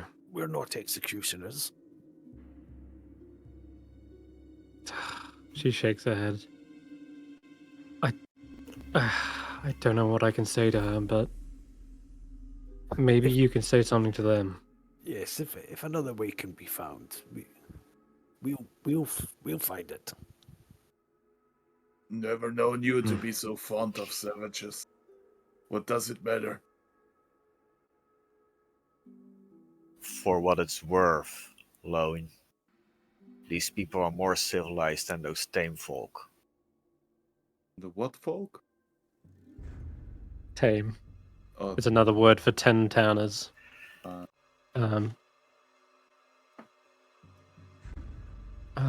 Faith kind of like, starting to sound like a dragon would have been easier. I mean, weren't those the tribe that she mentioned? Weren't they like bad people in general? No. Well, Yeah, can I see? Well, you can find out for yourself if you wish to head up there. But I think we need to investigate it and see if there's another way, Yeah. or if they, I don't know, if they provoke us or if they attack us. That's different. But I don't think Roland would. you see Wayani. Sorry. Yeah, you see Wayani laying down these massive, long, like harpoon-like javelins on the ground. She sort of sighs. Like, wanted to fight a dragon. Damn it. Even she's a little bit annoyed. But there seems to be a heavy grudge weighing between these two chieftains that has Well, on the subverted plus your side- expectations. on the plus side, I had beef with them. Well, not beef. Oh. I had business. All right. I needed to return Mokingo's axe. Ah, yes. Okay then. So Sky Tower Shelter isn't that far, really. I'll be honest. You can just see it in the distance. It is. You're gonna have to go down from the mountains though to scale it. You have to come down your switchback and then around the mountainside and then back up through this switchback here, which shouldn't slow you down too much. I mean, what's the weather like? Don't know if you kept track of that the whole time. Oh yeah. Throughout the 2d6 hours. Sorry, it was it the clear sky? It was a clear sky. Oh, did you move it? I moved it to clear sky. It was frigid winds. Okay. You can retrace the steps that I took with the numbers. No, I trust you. Cool. All right, nice. So perfect. Clear sky means no frost checks for you guys. You simply head around, up the mountainside, and towards the marked destination. And so, I'll take you to the map. Let's have a look. Yeah, here we go.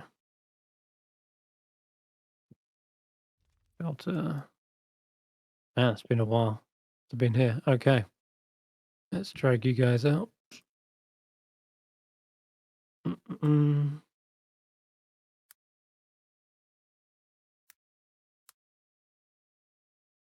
All right. Here we go. So, as you're approaching, you hear the kind of cry out from distant birds up above. Except as you look up and see the shadows of such creatures and the long clawed talons and rear feet of these birds, you realize very quickly these are in fact, of course, griffins. And as they circle around you, shrieking at your approach, they descend until perhaps they're only a few hundred feet away, but they don't come any closer. Oh fuck! At the end of the what's up? Big birds. Fuck no. No, yeah, they're massive. Bird, Oh bird. yeah, there's quite a few of them. They do indeed look like they could easily grab you and pull you away from the edge of the mountain, tossing you to your demise from below. As you're so far up now, you're maybe in the cloud cover, and looking down either side of this long ledge is just an abyss of mist and cloud.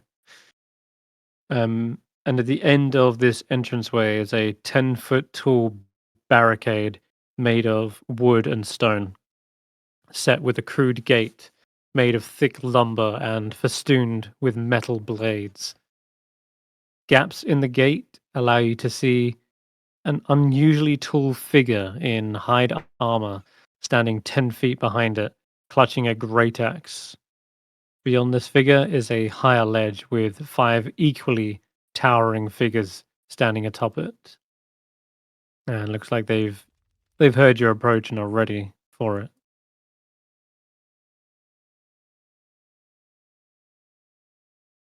Hand it to you guys. I come to bring news of Mogingo.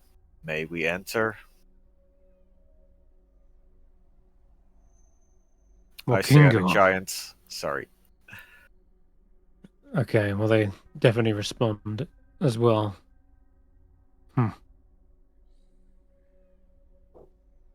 And who are you to have learned of such a death? I am known as Avrok Tracker Zilnakakeli. I encountered him on Calvin's Cairn.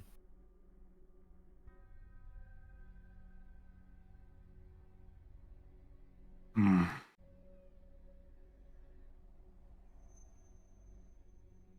may leave your proof and then turn back. You are not welcome here. We just You walked hear all him this say way. in a deep, gravelly voice. They do I'll look like they're on high place the guard. axe. Take a few steps back. You see him See kind how of they looking between respond. the bars. Yeah, you see the man here. He's the Dave Bautista looking Goliath right here. He's peering through the cracks down at the axe. You see like there's these kind of twin lightning bolts down from on his tattoos on his forehead. And oddly, this guy's got a beard, which you don't usually see on Goliaths, but kind of speckled with bits of snow and frost. He begins to swing open the reinforced gate and steps forward to pick it up. The other Goliath kind of like, Chieftain, wait! Almost trying to like hold him back from potentially falling into some sort of trap, but he cares little and looks down at the axe and picks it up. There's clearly a look of recognition in his eyes. And as you're walking back away, Tracker, he says, wait.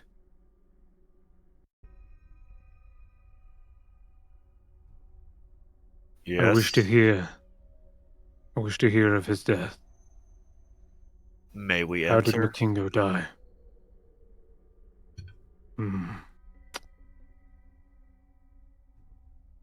Open the gates. You see the other three are pulled aside. And you see him heading up the steps. Now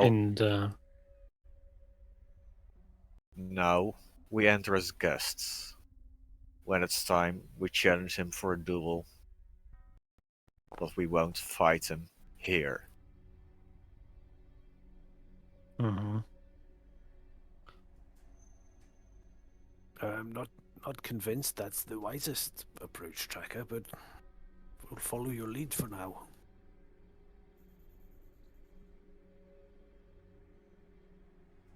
Okay. Mm-hmm. Snorp is catching up. As you get to about here, you actually, real quick, the Goliaths they're looking warily at you guys, and several of them kind of sniff the air and then point their javelins in your direction.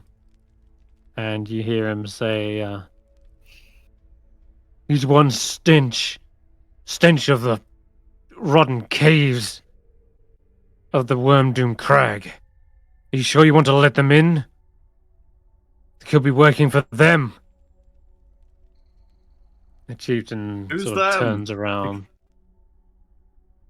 Thunlokalaga. Maybe they sent That sounds hard them to to say. hunt you.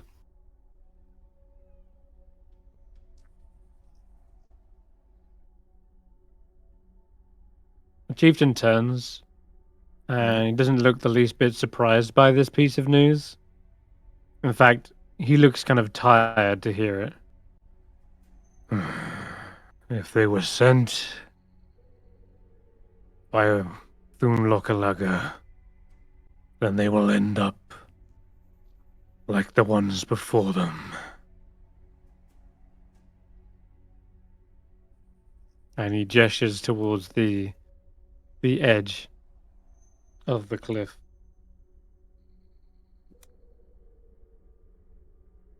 Skydiving?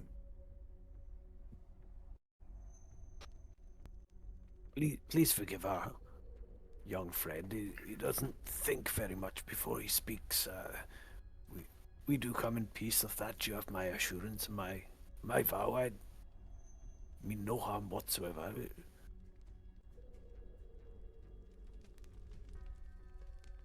Bungee jumping. Roll me a persuasion check there, Roland. Mm-hmm.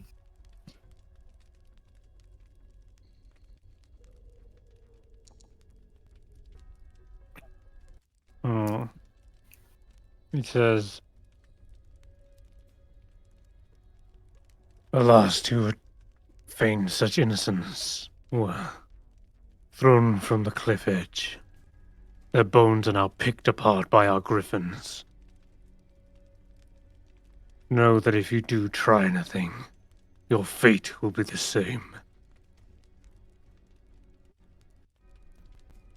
We hear you. He beckons you in, Mm-hmm. and he says, sit.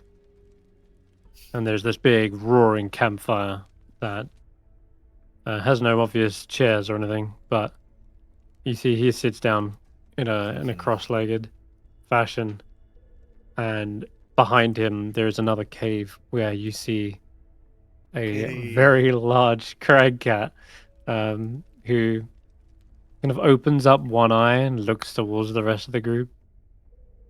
They are put back to rest as an elder Goliath seems to reach out and kind of tries to feel around and then finds their head and then kind of slightly strokes it. And she's got what looks to be scars as well, all the way running down one of her eyes, too, as well as many face tattoos that adorn them. Are you familiar with the term a dawn caller, Chris? No, what's that? That's basically a lore keeper of the Goliath. Oh, right. Yeah, if ever there was one, this would look like it. You too see she has a Yeti fur cloak as well, draped over her stooped shoulders, and the tiger-sized feline with white fur just crouches down beside her, showing no fear or anything. So, on Rockfist demands, tell me of his death. What happened? Were you there? I wasn't. But I can tell you about the parts that I do know.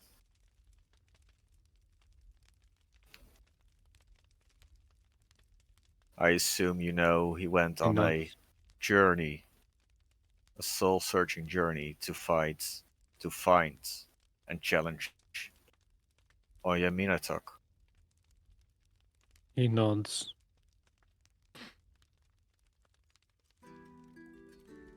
He found a trail that led to the top of Calvin's Cairn. And the expedition he led there, either he got trapped in an avalanche, or he got ambushed by a herd of crackheads.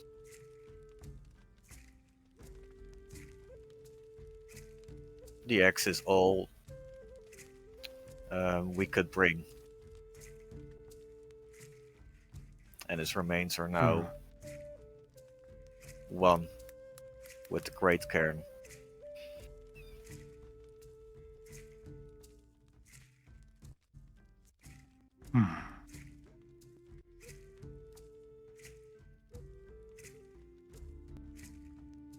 He died fighting then?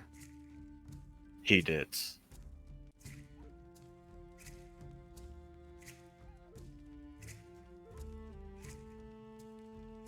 His ancestors will likely welcome him with open arms, knowing he died a warrior's death, trying to achieve his goal. Not all who search out Oya Minatok are successful.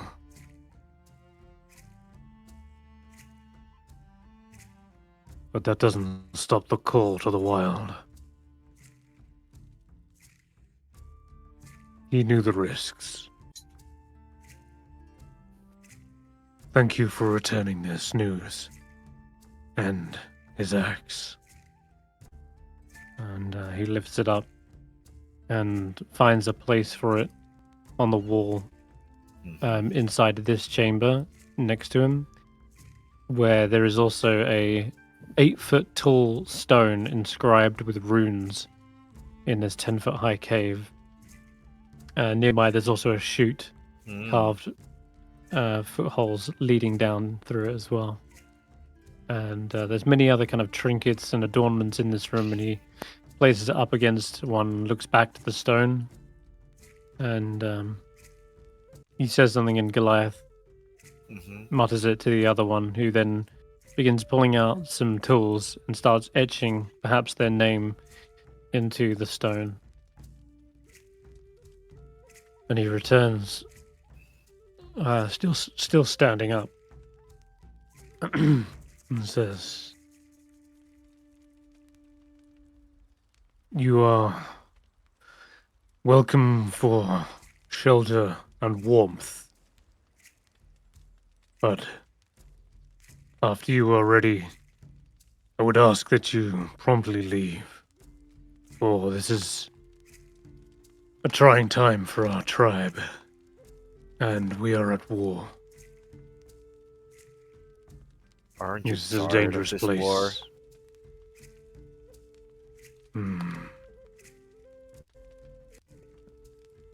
I am.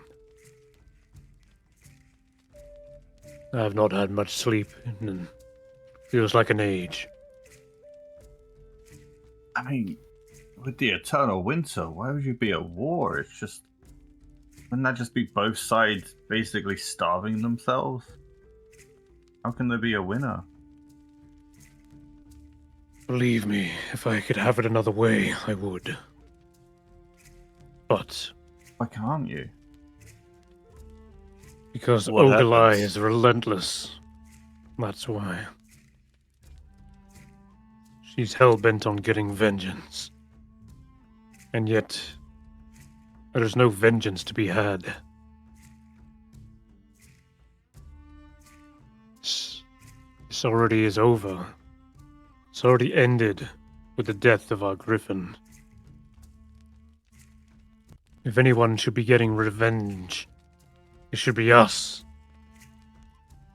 We are the ones who've had a life taken. Don't you end up the same as them, though? Like, you get revenge, and they get revenge, and then you get revenge. Then both tribes die.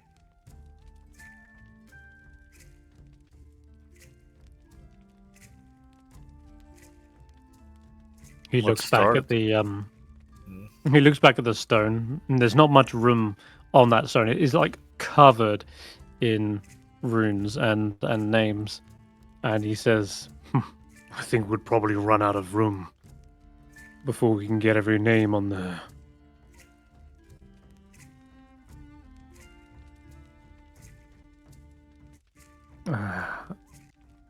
What did you ask there, Tracker?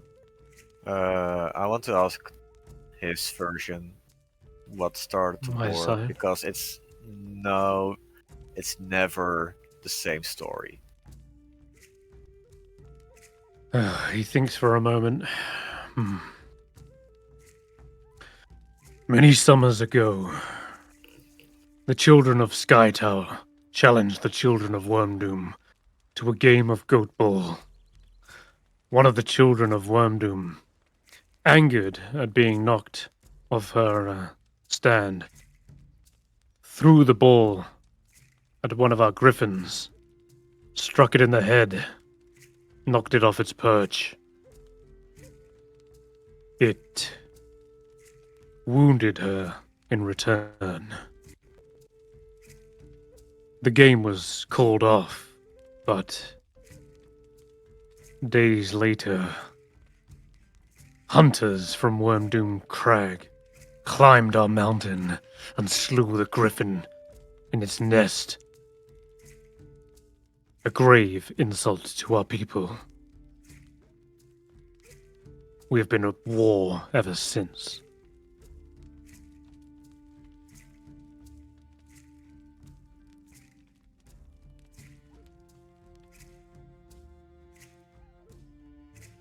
Hmm.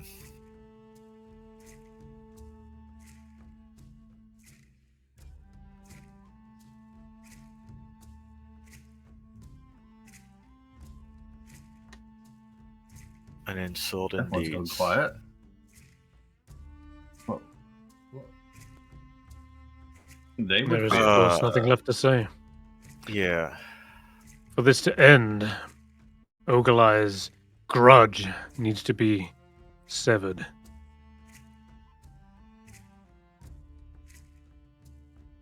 Her weapons need to be put down. Like, nothing less than response.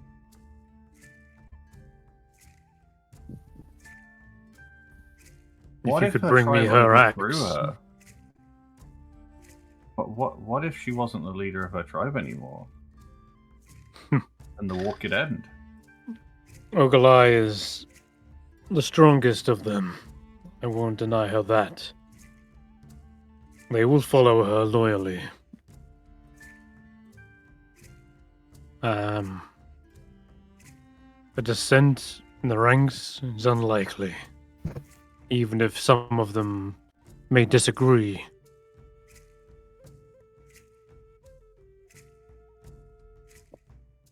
They would still follow her to the ends, even if it led them to their doom. Which is why she must be brought down. Perhaps it's for their own good that their chieftain falls. Roland would ask, Don't you pride yourselves in being warriors? Why do you not settle it in a duel?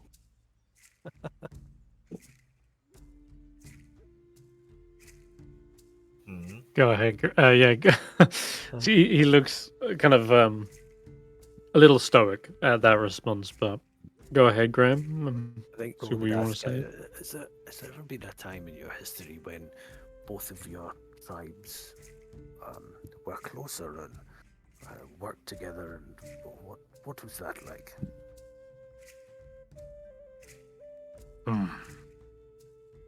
That was before the winter. That was when living up here in these mountains was easier. I suppose that this couldn't have come at a worse time, our division. The winter has kept us isolated from one another. It has only aided in harboring our cold war. Not just our tribes. Others have also paid the price.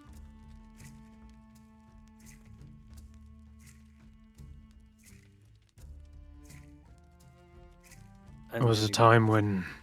Sorry, Oh, go on. No. Let me say something about would you be willing? What would you be willing to do to recover those days?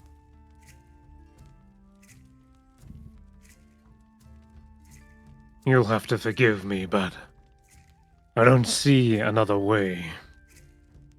Well, I've tried everything else.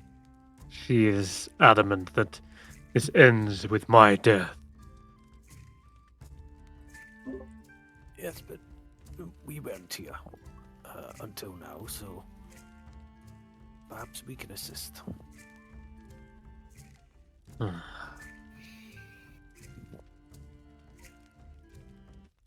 Wait. Is that a chick? There is a baby griffin kind of letting out small squeaks in the background as another Goliath seems to be handling them in their nest. He is the chief, yes. Well, does he have any response to what I said earlier? He says, just gonna ignore the proposal? sure. If you wish to settle this that way, I would be happy to. You can tell her a time and place.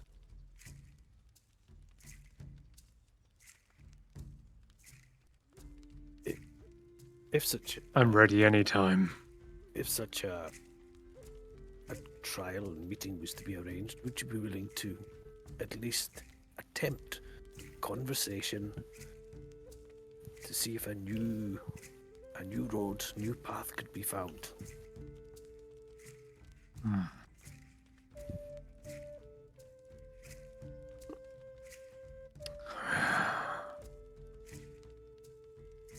I'm not convinced that she would see that as a potential. We have already tried to reach out and talk. But all she wants is blood. I believe she wants blood, yes, but she also wants to stop more blood being spilled. We just have to persuade her to think of that more than her anger. Well, Find a peaceful solution forward.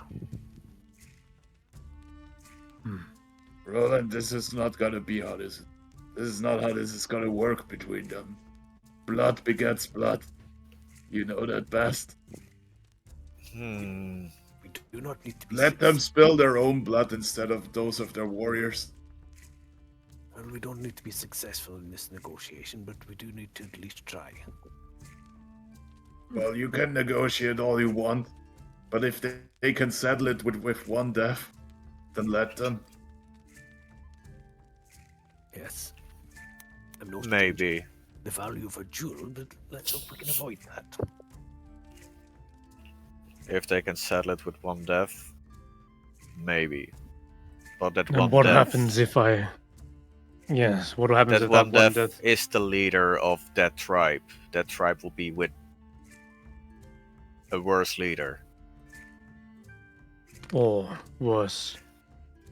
If it comes to it, and I slay Ogilai in a duel, what if the others in that tribe do not like that outcome and seek to finish off the job in her honor?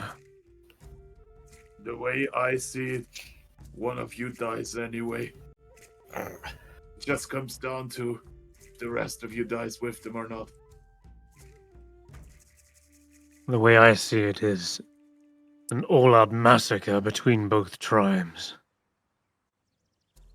One of our deaths will spur on the others to fight to their last. So what you're saying is that there is no honor in the tribes. A duel earnestly fought will not be respected by warriors. What a joke. He stands up and says, "There is no other way. Perhaps as outsiders, if you do the job, then there won't be this endless blood feud." And Report to your camp and you're asking us to kill someone for you? she's already told you to do the same. And in a stubborn kind of huff, he does get up and walk away, but you hear a voice from the other room. And it seems, even despite her age, her listening, her ears have not have not got dull in her old age. She gets up, pulling aside. She's still got this Yeti cloak, but she's got it draped over her, and she kind of steadies herself to the entrance here. And the crag cat kind of entering into the room as well. And you see she isn't looking at anyone in particular. She just kind of calls out into the room and says, "Forgive my son. He is equally as stubborn as Ogilai. I hear your words. It sounds like at least one of you amongst your group has some words of wisdom. This aggression needs to end.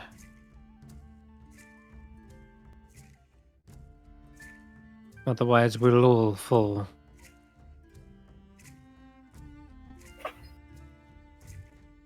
So just Roland nodding in agreement and says, "Do you see?" Well, is she referring to Roland or me?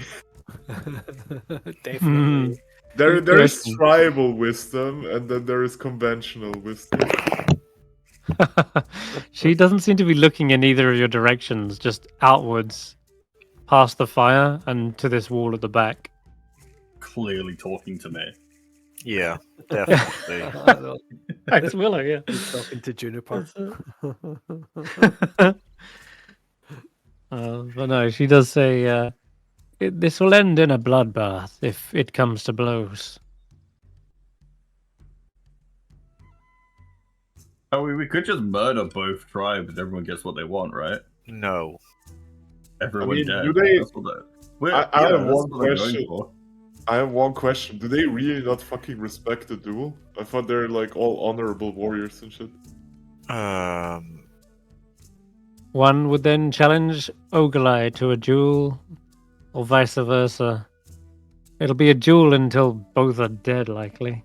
And then what? Another challenges the victor to a duel as well? No agreements between the. Like, I'm sorry, I find that hard to believe that there is no like form of like written contract in the duel, where it's like, you know, trial by combat or whatever. Yeah, I don't. Yeah, there's trial by combat. And then the one person who wins is then challenged to a duel by combat. Yeah. And then the person who wins that is then challenged to a duel by combat. That's And not how trial you by get the combat idea. works. Oh, but, There's okay. no rules against it is how a it second can, tribe. It is how it can work. It can totally work that way. I don't think. Anyway, they're not saying that's how it will happen.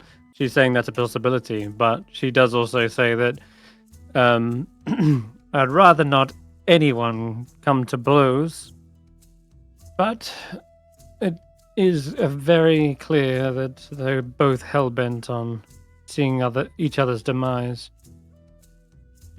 How I don't know if there's anything. likely is it that your tribe can assist in looking for a lost member of the Tunlakalaka? Oh, It started with a lost life or an attack, saving a life as redemption. mm. That is quite an idea. Unfortunately, we have no idea where this tribe member could be. Griffins certainly haven't spied any, and they have a very wide berth of the mountains. I have not reported any such sightings of lost Goliaths. But have they Perhaps looked they are. for them? We are always on the hunt for threats, potential dangers. Patrolling our mountain ranges is precisely what we intend to do. Though, if anyone was to know, it would be Rahi. She is our... she keeps the aviary. She's our griffin tamer. Rahi Skydreamer might know more. Perhaps you can send out another search, but...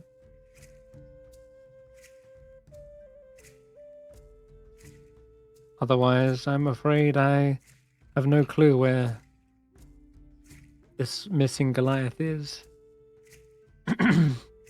That said, we've got our own issues to deal with. Our own missing members, or usually missing griffins. There's more missing members. We treat griffins like our own, and yes, we've had griffins go missing recently. Not the ones who were murdered in the night, but ones that were sent out on such patrols.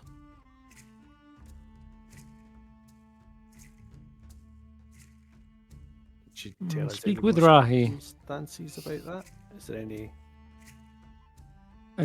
She does say, speak with Rahi. She may be able to shed more light on this. But I appreciate your efforts in trying to come to some sort of peaceful resolution to this.